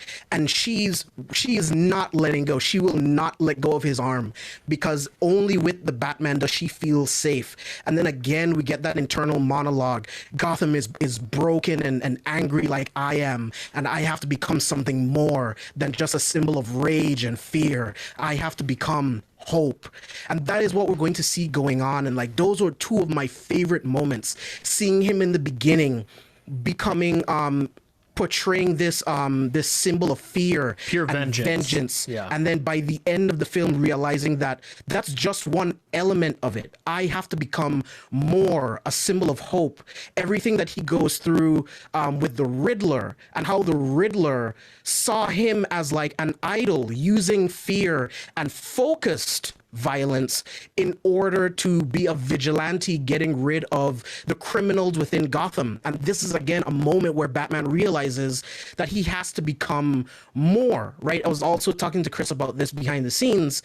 Another thing with Batman, in that beginning sequence when he was talking to Alfred about not caring about and like the Wayne Fund or any of the company stuff, this, because he doesn't care, because of this renewal fund, it created the Riddler. So in future films, we're going to see him make up for those mistakes. We're going to see him be more of a symbol of hope. We're going to see him lean more into those philanthropic efforts in order to stop another Riddler from happening. This is the definitive version of Batman. He has to be more present as Bruce Wayne going forward, basically. And yeah, I agree with you. Those moments are absolutely fantastic. The moment where he chooses to cut the electrical cord is kind of that shift in his persona as Batman, where he transfers from, vengeance to hope, and he realizes that he needs to change the mission as a whole, self-sacrificing in that way. And Can I add a few? Absolutely. Okay, I just wanted to, on that moment, I'm not sure if this is something that we'd seen before, but him taking the bat symbol off his chest. Very and cool. I was just like, this is absolutely amazing. I was so down for it. Practical ass Batman ever. That's where you keep the Batarang. He used it. Symbol. He used it earlier in the film when he was cutting the crime scene tape to get back into Riddler's apartment. That's When right. He clicked it back into his chest. My wife turned to me and was like, "That's really cool." Yes. It's definitely pretty dope. Christian, you wanted to add to that?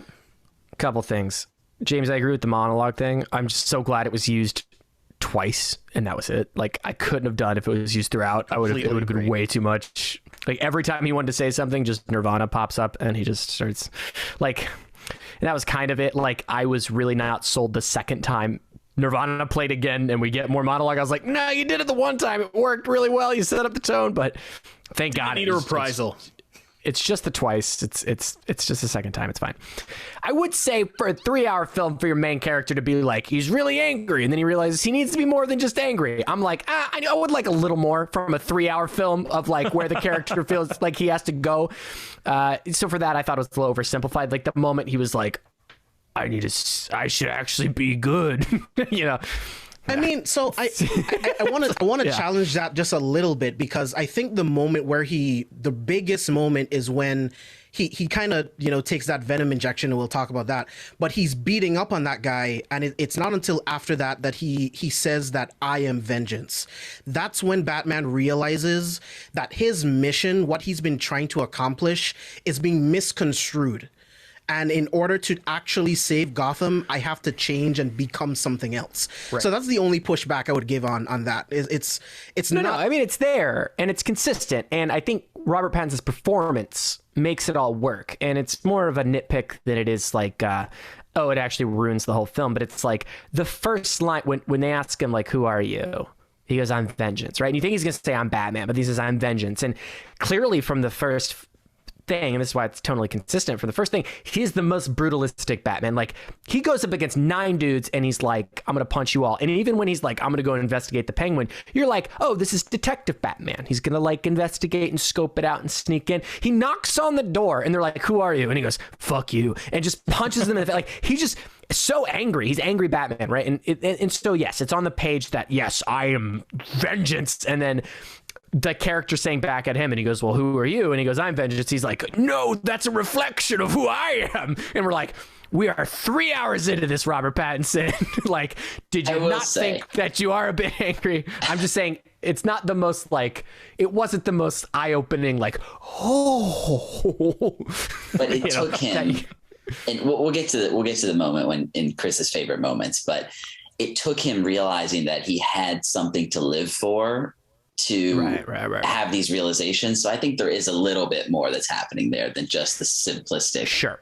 recognition. No, I'll definitely take that. But when the full thing came circle, I'm like, oh, it's the I'm vengeance thing. Okay, all right. If I'm not mistaken, in the water, he's the little boy, the orphan kid of the mayor. He's in the water, right? Yeah, Yeah. he's And the that's first a one he reaches through out line. to. Yes. And that's like the smart thing, just because we're on the subject. That's the smart thing it does about the origin story without having to retread the origin story. His entire childhood is lived through his relationship with that boy. Right. And He what sees in himself that boy, in this right? young boy. I also think that's a brilliant way of retreading something that we've seen a million times and never need to see again, to be perfectly frank.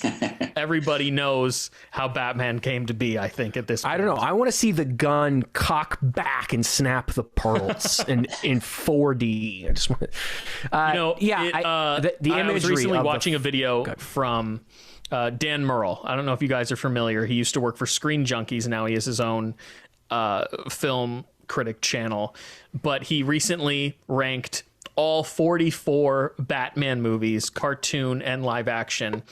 And every time that origin pops up, he refers to it as the popcorn and pearls moment. And I think that needs to be coined because it's the perfect way to refer to the deaths of the Waynes. Like, oh, here we go. We're going to get another popcorn and pearls moment. So I thought that was so genius. You have the gun cocking back, like you said, Christian, the pearls ripping, Bruce's movie theater popcorn spilling at the same time to kind of juxtapose the white of the pearls. It made me laugh really hard. We don't need to see it again. We've gotten enough popcorn and pearls. So I'm appreciative of the way in which this movie tackled it, like Christian said.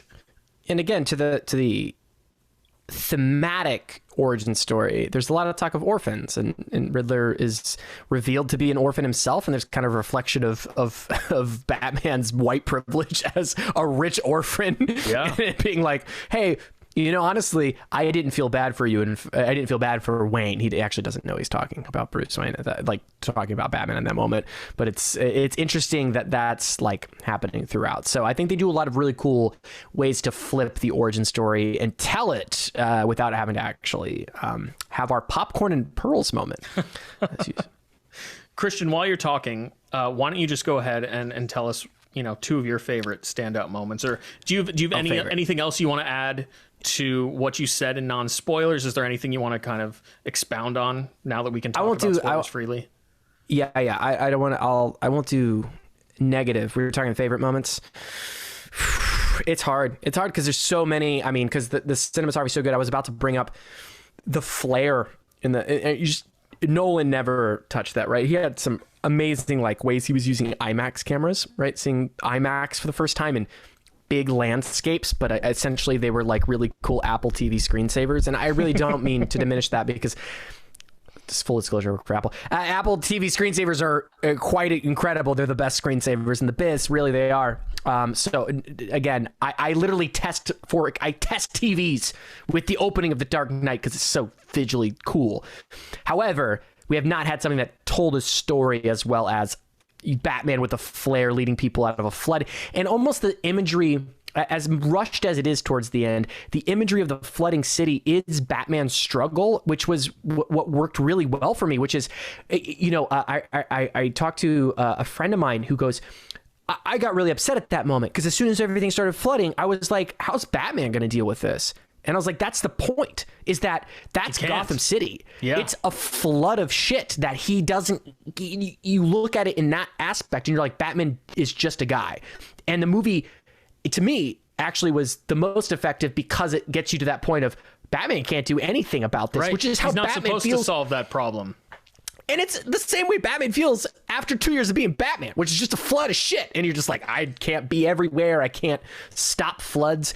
And that whole idea of the ending is so cool from a standpoint of how is Batman supposed to actually react to this, and what Batman's realization is: save who I can, be a symbol of hope, and do all that. So I love the imagery, and it's working there. It's working in the shot with the fucking car chase with the Penguin. Every scene with Batman, there's a scene that with Batman sequence is amazing. There's a scene that reminds me of, and this goes to the same, cinematography as Rogue One. The cinematography of Rogue One gave us the Darth Vader scene with the lightsaber in the shaft. Does a very similar thing, but fuck it, I'll take it. Which they spoiled in the trailers. I'm so glad I didn't watch trailers. I think it helped me enjoy this movie immensely more. In context, it's so much better though. I have to say, Definitely. Yeah. So many cool moments like that are just, you haven't seen it in a Batman movie. It's never been that like bold. That's really like the standout for me is just evocative image after evocative image after like it's so stellar. Before we move on from that particular scene, I do want to say it's very rare to have my wife have these like purely emotional reactions to cinema. And the Batman is a character that she and I share in common. We both really like the Batman. On our first date, I asked her who her favorite Batman was and who her favorite Batman villain was. When she was able to answer that question, I knew that she was girlfriend material. But in the sequence that you're talking about, Christian, in Falcone's penthouse, when the elevator doors open and Batman is not in the elevator, she looked at me and was just like, like we both knew what was about to happen and we were so stoked to see what was about to happen. And again, just like Greg Fraser is fucking killing it in this movie in terms of visuals. The gun flares firing and lighting the hallway and him just like beating on these guards, and it's just pitch black unless the guns are firing. It just looks so beautiful. And you're right, it does have a lot of similarities to that Vader sequence in Rogue One, which is also incredibly awesome. It's probably the coolest Vader scene we've ever gotten. But that scene is particularly top 5 Star Wars moments, to be perfectly honest. I mean, absolutely. And just to piggyback off of that, it adds to the fear element. I have an automatic weapon and I'm shooting this guy in his chest and he's continuing to walk towards me like nothing's happening. These are like the shape references that I was making. It's like he's this unstoppable force of nature and fear, and all you should do is run. I do think epic. There's like the classic critique when people have guns that they should shoot him in the open part of his mask. Right, where there's no cowl. He's constantly blocking himself, or at least multiple times throughout the movie, he's actively covering that part of his face, which is something that I feel like I hadn't seen in that way before. I don't think we've ever seen a live action Batman think about that, or at least have a director like Matt Reeves say, we're going to go a little further in the realism here. Like, this is a critique that people have had. When you're just charging people, protect your face.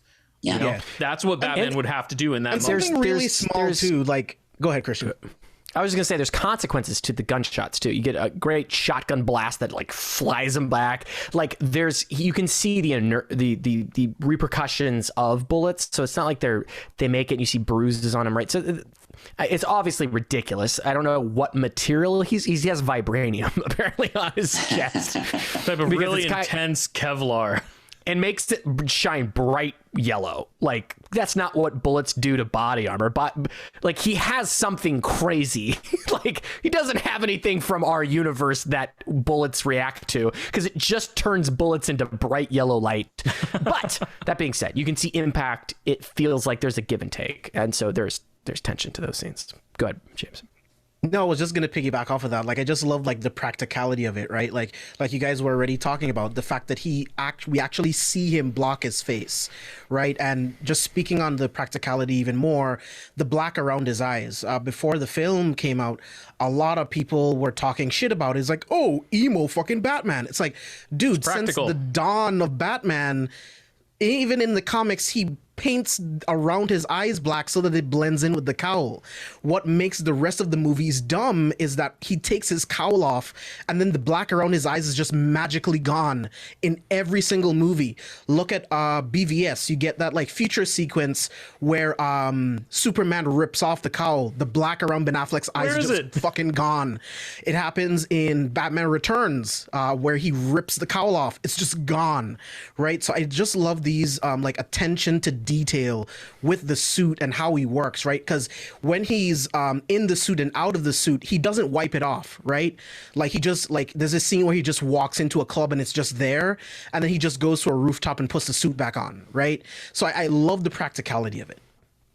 It's also Absolutely. Interesting because when you're in the cowl, it covers up a certain portion, but again, shout out to makeup department and thinking about these things as I've done here. The idea is that he's sweating in the suit, so it would bleed down his face, so you get this really natural like look of the eye makeup that he would have would sweat down and would give him this appearance right here. Thank you so much, my lovely fiance who did this today. Which is me referencing the fact that he looks like the lead singer of My Chemical Romance after a night-long performance, which it's listen, James, you're saying they're making fun of because it's emo. I love it because it's emo. I came out and what were my two things I said when I came out of the theater? Not wanting to spoil it for you. I said best bat chin. Yep. You haven't even got there yet. Fucking great ass bat chin. Strong, One of the best. strong chin. Strong stubble too, because he's gritty. Sharp features on Robert Pattinson. Sharp features and emo ass Robert Pattinson as Batman. I'm here for it. It's all very cool. I don't even know where we're at, and I'm not hosting, so I don't know why I'm trying to fill time here. Christian, Chris, do you have any other standout moments? Anything else you want to add to what you said? Non-spoilers. Yes, and being nice. We're being positive. We're still being positive, Yes. right? Well, this is the moment. I'm not going to do positives and negatives. So if you have something that you want to talk about, now's the time. I'm sure someone's going to bring up the car chase, so we'll talk car chase later, because car chase is super dope, and I want to talk about how dope it is, but I don't want to waste my time here on just that, because I did have problems with the film. And the biggest problem is... okay, listen, I'm the tech guy here, right? I almost talk about technology and how we interface with it. That's like a big thing here where I'm like, oh, the film doesn't get this right. But I do think it's important in this Batman, and I think it's an important junction in how we talk about movies like this, especially when the film hints at, when we get to the Riddler and he unlocks the password, there's this whole thing that's revealed about Riddler. Pardon me. Riddler. Slip of the tongue. And his neo-Nazi following, very alt-right fascist following. Literally one guy's screen name is Hold the Line. Okay, infer what you will. But it's a bunch of alt-right people that like want to carry guns and follow him on as an influencer. And that's the point where you're like, why wasn't this... that's the disconnect for me, is that they have cell phones, right? So it's not like otherworldly Gotham where there's not cell phones, and we're not in the 70s. This isn't like the Joker situation. Like, there are cell phones, yet the film, the writers of it don't reckon with that. Like, literally, like, this is like a huge disconnect for me. And I imagine a lot of audience members, and like when we think about society and these important things and how movements and influencers like that manifest, and you are bringing it up, you're bringing up alt-right influencers egging people on to buy guns and do dark shit. So let's talk about it, and let's think about how it really reflects on the real world, which is Batman watches a news thing, Gotham News, which then goes like, we're going to play the Riddler's clip in entirety. And it plays literally vertical video, which I know you love, Chris, the vertical video format. My favorite. The Riddler doing scary shit, which is also kind of like they did this in Dark Knight, which felt way more prescient then.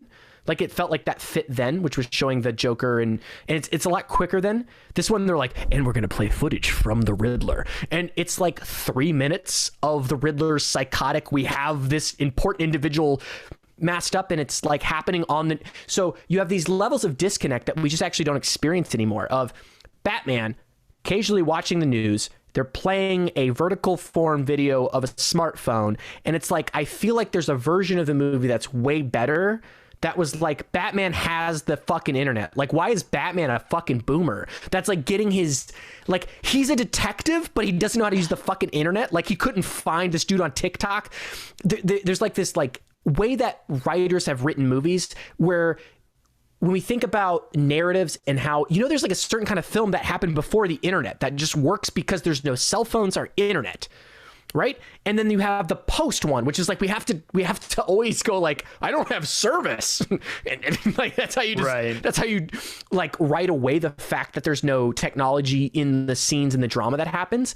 And like this movie does the weird thing where it's like cell phones exist and there's this internet social part, but like we're gonna ignore that for how Batman's supposed to get information from TV. Like there's this idea that I think there's somebody going like, let's talk about how social media works in these kind of things and how that works in a thriller. That was totally missed. And it's a total oversight and kind of breaks some of the logic in 2022 of how this would play out. And it really sucks because I think by the end of it, we get this reveal of things that are interesting and relevant, but the way leading up to it is so unrealistic to how we all experience technology and information, and how Batman himself would be like, Batman's like 25 years old. Batman never pulls out his phone. It's like, I'm going to create a dummy Instagram account. Like, and it doesn't have to be specific like that, but there's a disconnect between the television and the online thing, and suddenly he's online and it's missing this thing. Am I getting somewhere with this? Like what really? No, I completely understand what you're saying. You know, the film does veer toward tackling this like incredibly prescient thing that's happening in our culture at this time, but then it just isn't interested. You know, it doesn't want to make it. Honestly, it might just come down to Matt Reeves just not wanting to make that particular stance. in this movie, username that's called Hold the Line. He made the stance. I disagree completely. He makes the stance. They're alt-right, fucking fascist, like fuck everything. Let's buy rifles. I think he's kind of shoot people. I still think it. I mean, and look, if you disagree with me, we can talk about it. But I think he's shy too. You know, because like while that username exists in like the design of the film, you know, they put it on the screen. He's not openly writing it into the narrative in the script. He's not stating any particular themes about that idea. So I think he's kind of like shy, and this is gonna be poor verbiage what I'm about to say. He's kind of shy to pull the trigger on delivering that type of messaging. How do you guys feel about that? I don't think it's messaging. The messaging's there. I'm talking about the way in which, like, if you're 25 and you're trying to find this killer, like the fact that it's revealed that he has online presence more. And Batman is the greatest detective that's like, I just use CNN. It's like, oh. So I see where you're coming from, Christian, and you guys can tell me what you thought of it. But when I saw like the live stream and all of his followers, I just assumed that the chat message board that he was using was like encrypted, right? Yeah. Like he was live streaming on some kind of like encrypted network or some encrypted app that you have to be like invited into or whatever. So that's what platform was he posting on that Gotham News was re-sharing from? And like, why did he was sending those to Gotham News? Right. So I don't think it was any actual like social media platform, and he sent it to the newspaper. He sent it to the news so that they can play it in order to instill fear in Gotham. It's like the scene in The Dark Knight when the Joker is interrogating the fake Batman and he's going to kill him on video. He sent that video to the news to play it specifically. It's the same thing that's happening here. The Riddler has already performed the act. There's no stopping it. But he wants the news and Batman to know about it, so he sent them the file to play, basically. It's not a live stream. If I kidnapped somebody and made a psychotic video that was like ultra fucking creepy and sent it to CNN, CNN's just gonna play my psychotic fucking video? Christian, if it's uncut to move the plot forward, then yes.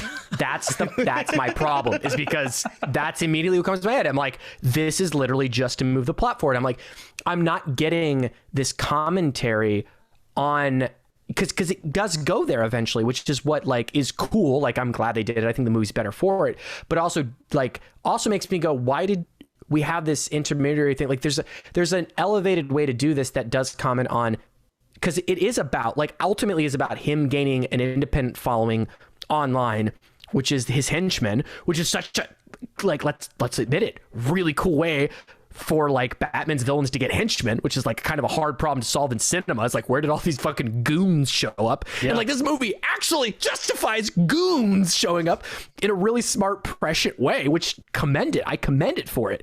It's also just like but you didn't follow it. You didn't build up to it. And it's, again, there's a disconnect between seeing a character, like, let's just go to like a regular ass movie that doesn't have people dressed up as bats. And like our detective looks at news that then is a repost from a cell phone video that is an uncut 2-minute psychopath that the news is just like, and let's show this video. And it's like, I want $200 and to destroy Gotham City. And it's like, all right, well, that's that. Here's an ad for Chick-fil-A. I don't know. It's just weird. I think this movie does have a little bit of trouble placing itself in time because it's supposed to be like modern day, but all of these criticisms are valid. But if you think about things like videos of terrorist leaders that get shown on the news and are, pretty much shown when they're saying heinous things, this is something that does happen. But right, people being actively tortured is a different story and it's taking it to a different degree. But I do agree that what they were ultimately doing, I mean, I thought very much of like the QAnon movement, and there was some guy, I think it was in New York City, who because of these, these 8chan, these obscure posts, went and murdered someone in New York, some like mafia guy. And I very much got that sort of vibe from this, but they maybe could have done a little more legwork to, although I didn't recognize that Hold the Line name, but I didn't see it either. Yeah. They are trying to make some statements there, but again, like it worked for me because you have to remember we're in Gotham. Like a lot of people feel the same way that the Riddler does, and they see him actively doing something about it. He's not just talking about it on a message board, he's actively making it happen. And those people that feel the same way, they instantly jump onto that train. So they jump into that message board, they jump into, hey, I need your help, I want you all to be involved, I am going to take myself out of the picture, and now it's your time to step up. So he's speaking to these fanatics directly. He knows exactly what they want to hear to get them into doing what he's doing. And that's something I really liked about the Riddler. He used what Batman used as a symbol in order to make himself a symbol, in order to bring in other people into his cause. So it worked for me in that regard. I get that. What ruins it for me, and I'll end it with this, is that they bring in this online element. They don't try to make it otherworldly of like, we're not even going to talk about the internet. It's literally about the thematic elements of Batman and the Riddler. It's like, but they bring it in later. So it's like, oh, so Batman just doesn't know how to use the internet. So Batman's just a boomer. Like literally, that's my summation. Is like, not. If Batman, does he use the internet at any time in this movie before he enters an encrypted password to go on the Riddler's thing? Does Batman ever go, let me do a Google search? He does. This is going to be ridiculous. Don't they look up with what El Rata Alada means online at some point? Yeah, they do go online. He doesn't even use it right. Yeah. He doesn't even like say a translator. Like he just fucks it up. Like just at types that point, it into Google.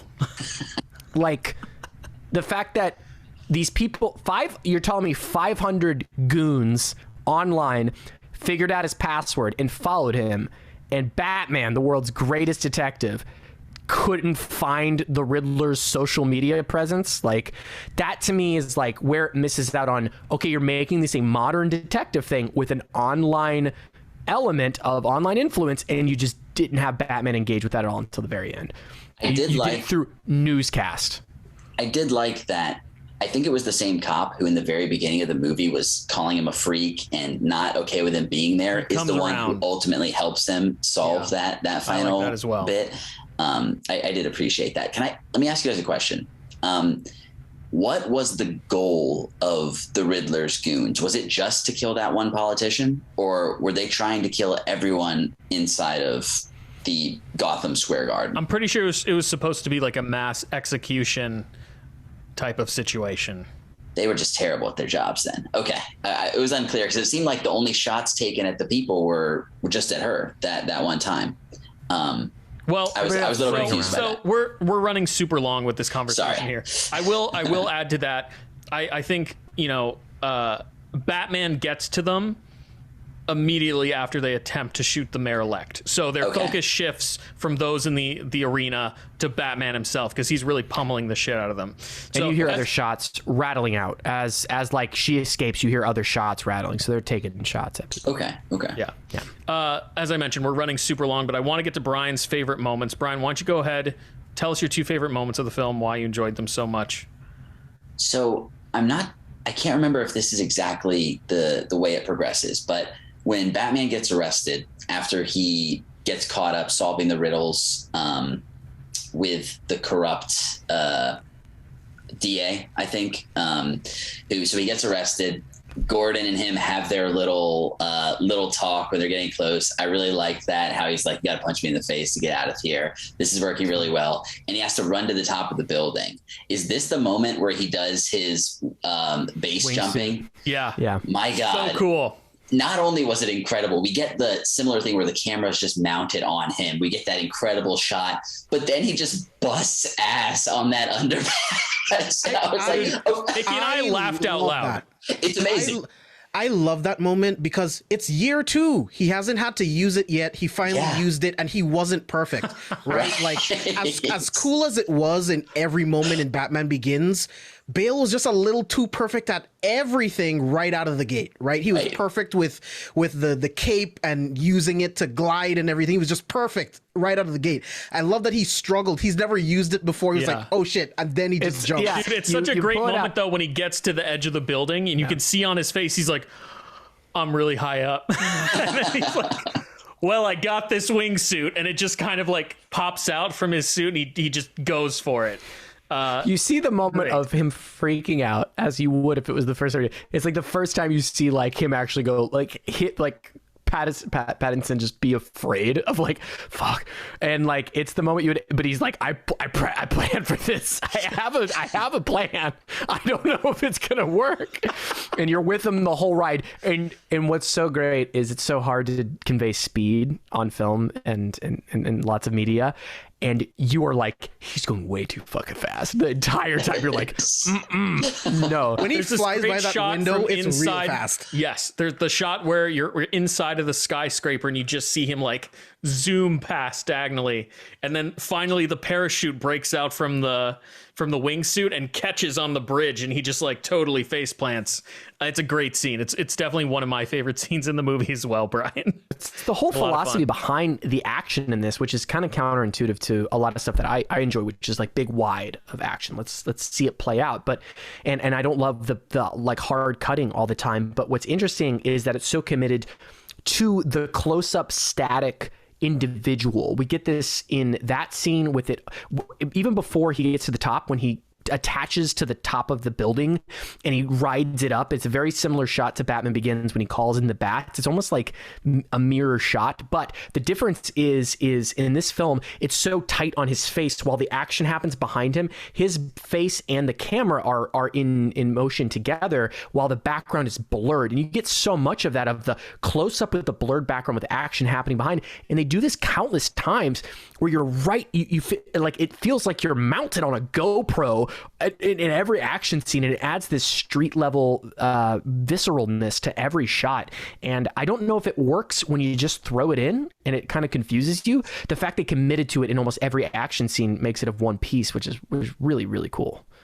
Absolutely. Brian, do you have any other standout moments for the film? Or so I just want to quick, not exactly moments specifically, but you brought up the grappling hook, and that shot is one of my favorite shots in the movie when he does that just straight up to the top. But the way he uses his grappling hook to fight as well, where he's just like grabbing people with it and throwing them around, I was like, this is the shit. Like, why haven't we seen this before? But the moment, like the last standout moment for me was the Arkham interview scene. I think the tenseness of that moment with him just repeating Bruce Wayne over and over, Pattinson subtly trying to like realizing there's a camera here, that it's all being recorded, that he could be outed by the Riddler in like right here. I just thought it was so tense. And then when he flips the script on him, and well, he realizes on some level that he's been played and he's been playing into the Riddler's hand, which shows kind of recontextualizes a bit of the movie. But then he calls him a psychopath, and Dano's reaction feels so unhinged and real. He's just devastated. He's like, wait, I thought we were bros. I thought we were on the same team here. This is supposed to go. Like he's totally emotionally cracked at that point. and it just really worked for both of the performances there. I was really in the movie at that point, for sure. The last thing I'll say is it's very silly, but Colin Farrell as the Penguin saying Elrata, I just died when he repeated it. He's like, he corrects what the them. Are you talking about? It's like, you guys don't know Spanish. It's just so silly and La perfect. Rada, Alada. Like La Rada. It's that one line that justifies how terrible of a detective Batman has been when he goes, I thought you were the world's greatest detective. I was like, thank God someone in this fucking movie said it. Like he's but still got a I ways think, to go. James and I have praised this movie for being the first time we've seen these detective aspects of Batman in a live action Batman movie. But it's fair to say, again, and important to bring up the point, this is year 2. Yeah. In The Long Halloween, that whole comic is about Batman realizing that he has to be a detective. He didn't initially think that he would need to have detective skills when he first put on the cowl. But once cases arise in Gotham where he's like, oh, fuck, I'm going to have to do detective work, then he starts to hone his detective skills. So this is, this movie draws from The Long Halloween in many aspects. And the fact that it's year 2 for Bruce and Batman in this movie, he's not going to be a perfect detective. But we are going to see glimpses of those skills and where they can potentially go in the future as he gets more comfortable being Batman and developing those particular skills. So I think it's justified year 3, based on year when 3? this takes place. Year 3, Sure, what'd you learn, year Batman? 3. No, I would expect... I got a Twitter. I got a Dell. I got an Acer. I got an Acer. I got access to the internet. Comcast came over and got me fiber optics. I'm online and I'm dangerous. I did forget. You guys said way earlier back the broken nature of the Batman. I'm sorry, Chris. I'll let you get to it here. But something that we didn't bring up, him at the very beginning, how, like you said, it's like him being the Batman is kind of like what he's living for. But then he forces himself. It's almost a split personality thing where he has to record it all and remind himself of what he's done throughout the course of every night, and says I forced myself to watch it, to relive it, because he's like really carrying the weight of all that action. And I thought it was so well done and expressive of who he is as the Batman. And Brian, that framing is what makes the voiceover work. The fact that he's journaling and we see him journaling, and that it only takes place. I know Christian was upset that they played the Nirvana song twice in the movie. I kind of thought it was also ridiculous that it came back. But the way in which they're framing the voiceover in the film makes it work. James and I were talking before we started recording that, and we've mentioned here countless times on the podcast, voiceover isn't always the smartest tact to tell story when you're making a movie. And when I heard the voiceover at the beginning of the film, I immediately got very nervous. I was like, oh Christ, like is this going to be for the whole movie? Is this going to ruin this movie? But I'm glad that they used it sparingly. And yeah, like I said, the journaling is a great way to frame that particular story function. I'm going to be really quick with my favorite moments here. There's one question I have to ask you guys because it's come up in literally every single conversation that I've had about this movie since I've seen it. So my favorite moment of the film is a really sweet character moment between Alfred and Bruce, when Alfred has been injured and he's in the hospital, and Bruce has just learned that Falcone has, potentially was the cause of his parents being murdered, or Sal Maroni murdered his parents, as he thinks in this moment. But this really just speaks to the broken nature of Bruce Wayne at this point in time, because there's this great speech that Bruce gives to Alfred toward the end of this scene, where he's talking about how he thinks that he's mastered fear in terms of loss and people that he's close to being murdered. The whole reason he's Batman is because he experienced this incredibly traumatic event with his parents' death. But as soon as someone close to him, Alfred, is potentially dead, it just washes over him again like a wave. So this person who really feels as though he has become a shadow, embodied vengeance. He is no longer a man, but like James put it, more of a force of nature. To experience this vulnerability in that moment, that's not something we get to see in these Batman movies an awful lot, And like I said earlier, I know people have a problem with how Bruce Wayne is depicted in this film, but we've already gone over why Matt Reeves and the writer and the craftsman behind this movie have made these choices, and why Pattinson's playing him the way that he is, because this is a broken man, and we will eventually see a more and I use this term lightly because I don't think Batman is ever a truly emotionally stable individual, but we will see a more emotionally intelligent Bruce Wayne going forward once he recognizes these weaknesses and then learns to combat them. But despite not having a lot of Andy Serkis in this movie, and I think that's a crime because he's such a talented actor and I really love his performance as Alfred in this movie. I hope we get more of him going forward. Dude, when he sees the I really do video like this footage interaction of the kid and he realizes what that means to Bruce, just the face acting, it's incredible. Yeah, I agree. So that's without a doubt my standout moment for this entire movie. Christian, you wanted to talk about the car chase scene. I think we can unanimously agree that this scene is one of the best scenes in this whole film. The way in which it's shot, with the over the shoulder from the Penguin's perspective looking back at the Batmobile, the camera angle from behind the Batmobile looking forward toward the Penguin. It's The just a sound really, design of someone it's great. sticking a mic in like the engine of like a Dodge Viper or something that's just like the whole scene. It's an excellent just an excellent that piece of filmmaking. Real quickly, because again, I want to ask this question. Do you guys have anything you want to add about that car chase scene? I love the fact that it was practical. They actually jumped that car through fire. It's pretty amazing. CGI, they actually did it.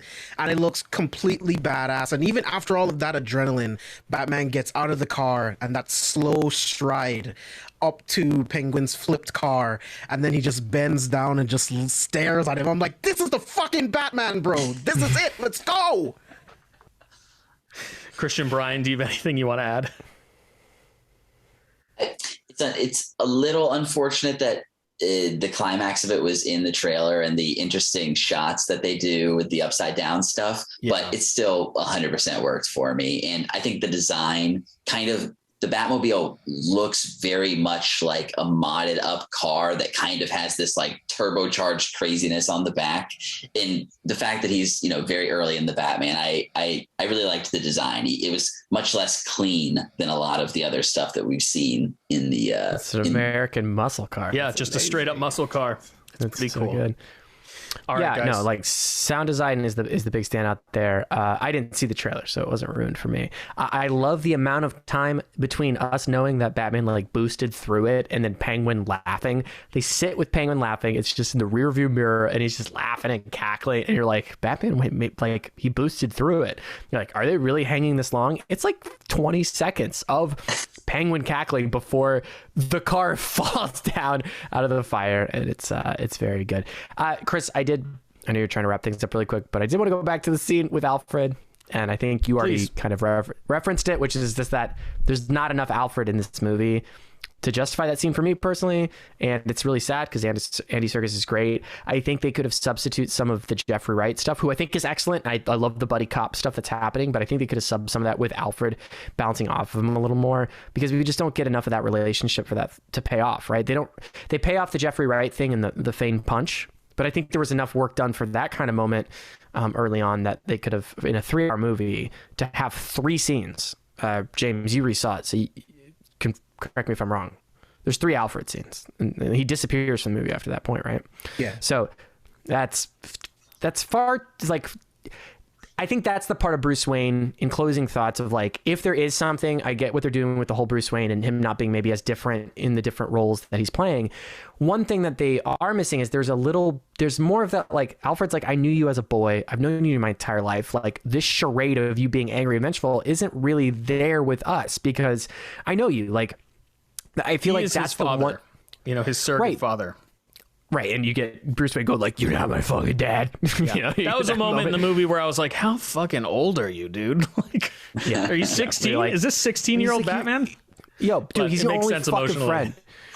Yeah, there's a point where like you need more of that stripped away vengeful thing that Alfred can tap into to connect with Bruce, that we don't get for whatever reason. And I feel like that is missing, especially when they're trying to hit that scene. And again, the scene that came before it was the opposite information that the audience received.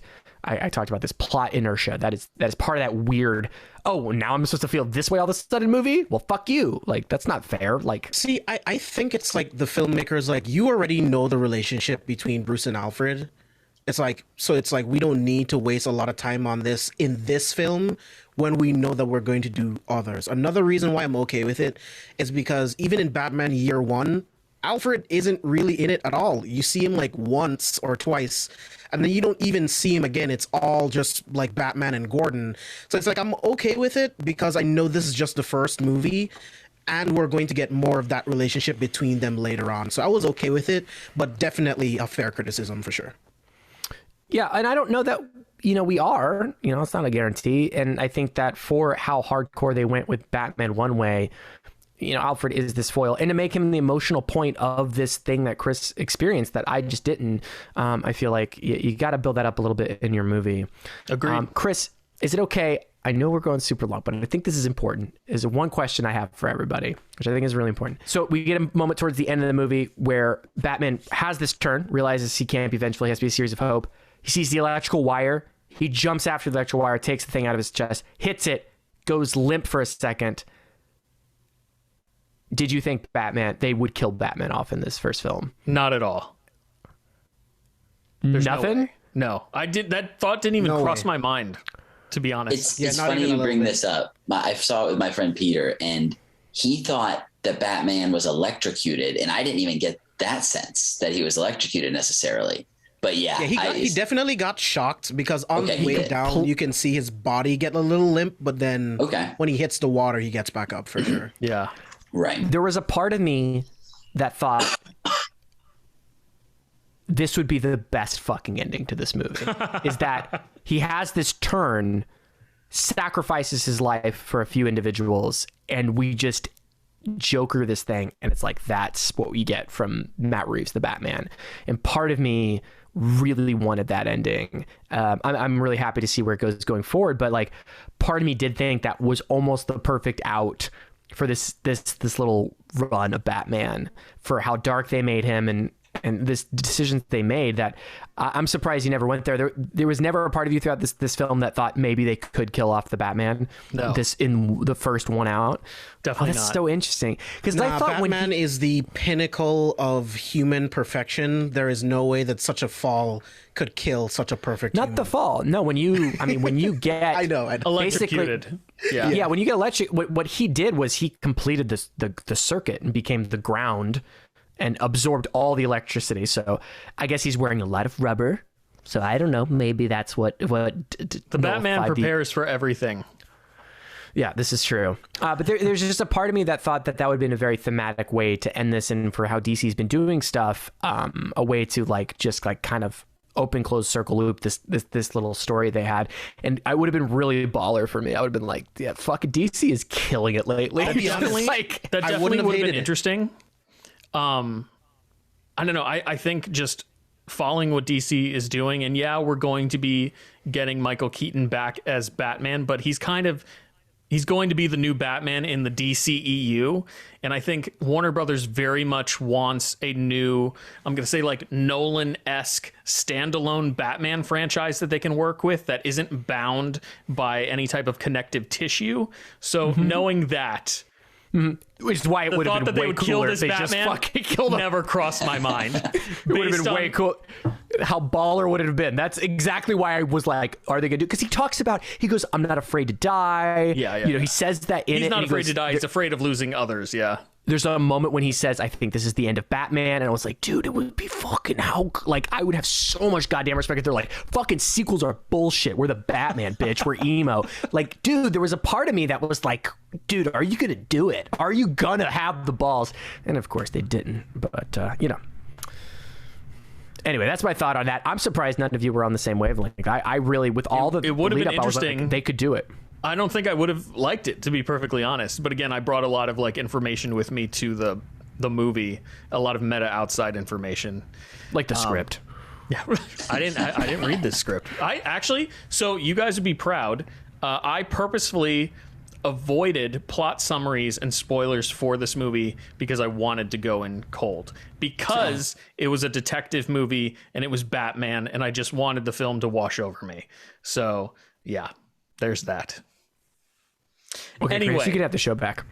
Thank you. I appreciate that. So one final question, and this is also a question that could really run for a while, but I just want to get each of your opinion on this particular story beat in the movie, because it's come up literally with every single conversation I've had since seeing this movie, and that is, does the Riddler know that Batman is Bruce Wayne? Now, I'm going to start with my opinion, which is the way the film presents this scene. We have the interrogation that we were talking about earlier. We have Paul Dano kind of slowly saying Bruce Wayne in front of the cameras, so the cameras can kind of pick up his lip flaps almost. And in that moment, I was like, oh, he definitely knows that Batman's Bruce Wayne, and this is him wanting to record that via the Arkham security cameras, right? But then there's this switch where he starts talking about Bruce Wayne as one of his victims. And immediately after that, he goes into talking about how much he idolizes Batman. And that's what leads me to believe that despite being so intelligent, and despite having so much information, and despite having done so much homework on Bruce Wayne himself, because he's one of these victims, his obsession of Batman and his desire to be this other half of the same coin to Batman has actually blinded him in this one particular moment. And he, as silly as it is, the fact that the Riddler doesn't know that the Batman is Bruce Wayne after all this research, I think it's great that his obsession and love for what the Batman represents has prevented him from seeing that Batman is Bruce Wayne. That's my take on the moment. James, I know you have an alternative take on the moment. I'm really interested to hear what you have to think about this scene. Yeah, I love everything you had to say. It's very interesting that you see it that way, because I see it completely differently. I know. I think he knows 100%. The Riddler is genius level intellect, and I think he would definitely figure out pretty early on who the Batman really is, right? Like you said, he's done all of this research. When they were in the apartment, we see a picture of Bruce Wayne next to Batman, and there's even words written on it that says, I know who you really are, right? And even in the Arkham scene, when he starts off, as soon as the Batman walks in, he's saying Bruce Wayne really, really slow. I think he switches it up because he doesn't want to reveal his identity on camera, but he just wants Batman to know that he knows. That's what I think. I think he doesn't want to reveal it to the rest of the world, because still in that moment, he sees Batman as one of him, right? They see each other as kindred spirits. And when he talks about, we almost got all of them, like we almost killed Bruce Wayne, he also talks about the fact that I know that that mask, everything that you are, this is the real you. So you think when he's saying we almost killed Bruce Wayne, he's really talking about we almost crushed this aspect of your psyche, and I almost got you to this perfect version of what I want you to be. That's how you read the scene. Okay. That's how I read it. That's cool as well. Yeah. Brian, what are your thoughts on this scene? I don't know if I can. I feel like you guys have presented the two sides, the two potentials, because because of the way the movie presents it, I read it how that he didn't know that, like you were saying, I couldn't have put it as eloquently as you did, but the fact that he said it over and over, he clearly seemed to be trying to get a reaction out of him. So I would not be at all surprised if they subvert that going forward. And it's something where almost like a blackmail sort of thing, where he's like you were saying, he's got James, one ace up his sleeve. Yeah, just hanging on to this piece of info. Yeah. Right. Christian, what about you? When you initially saw it, which side did you kind of land on? Oh, the one that the movie seems to really direct you towards, which is he doesn't actually know that he's Batman, because that's the whole tension of the scene, right? It's like, this is the first time you see Robert, like the whole time, Robert Pattinson's eyes in the Batman mask has been like, really, like, if anything, you get a, huh? I'm figuring it out. But then, like, when he goes, Bruce Wayne, Robert Pattinson's eyes clearly go, like, there's clearly a more larger reaction to the fact that he's repeating his name. And then he kind of freaks out when he says that he's like, you're a psychopath. He's like, what? We're friends. So it seems like the movie is really leaning heavily on that. Do they pull that later? I could read it both ways. I also want to point out the marketing in this instance. And Christian, you didn't watch the trailers, but the final trailer prior to this movie coming out there's some clever editing that makes us think that the Riddler knows that he's Bruce Wayne. They've cut together these two audio clips where he says, "You're really not as smart as I thought you were, Bruce Wayne." So I'm wondering if, because of that trailer and people watching that piece of marketing, James obviously is not alone in this situation. There are a ton of people that came out of the theater and that I've talked to that also believe that the Riddler knows that Bruce Wayne is Batman. But I'm wondering if that marketing has played a part in like bringing this extra context into the movie that the movie itself isn't necessarily presenting in that moment. James, do you have anything to say about that? Yeah, I think that's definitely a factor for a lot of people. But even though I've seen trailers, I go in with a clean slate, right? Yeah. And then once I got to that scene, I wanted to analyze it for the way that it is, because trailers change narratives all the time. Oh yeah, right. So just look at the Marvel trailers. They manually remove pieces and add things that just aren't in the movie. But for me, it's just, we know that this Riddler is genius level intellect. We saw the pictures, we saw the words. We know that everything the Riddler does and says means something. So for me personally, those words on the picture of Batman next to Bruce Wayne, I know who you really are. And in the Arkham scene, it's like, yeah, we almost killed Bruce Wayne, the part of you that doesn't fit in with the real you. We were trying to kill that, and then we're moving forward from here together in becoming vengeance and helping to save Gotham from itself. So that's what I thought. To be honest, no, I also wish that they killed Batman. Oh wait, we were talking about that. Oh, killing Bruce Wayne.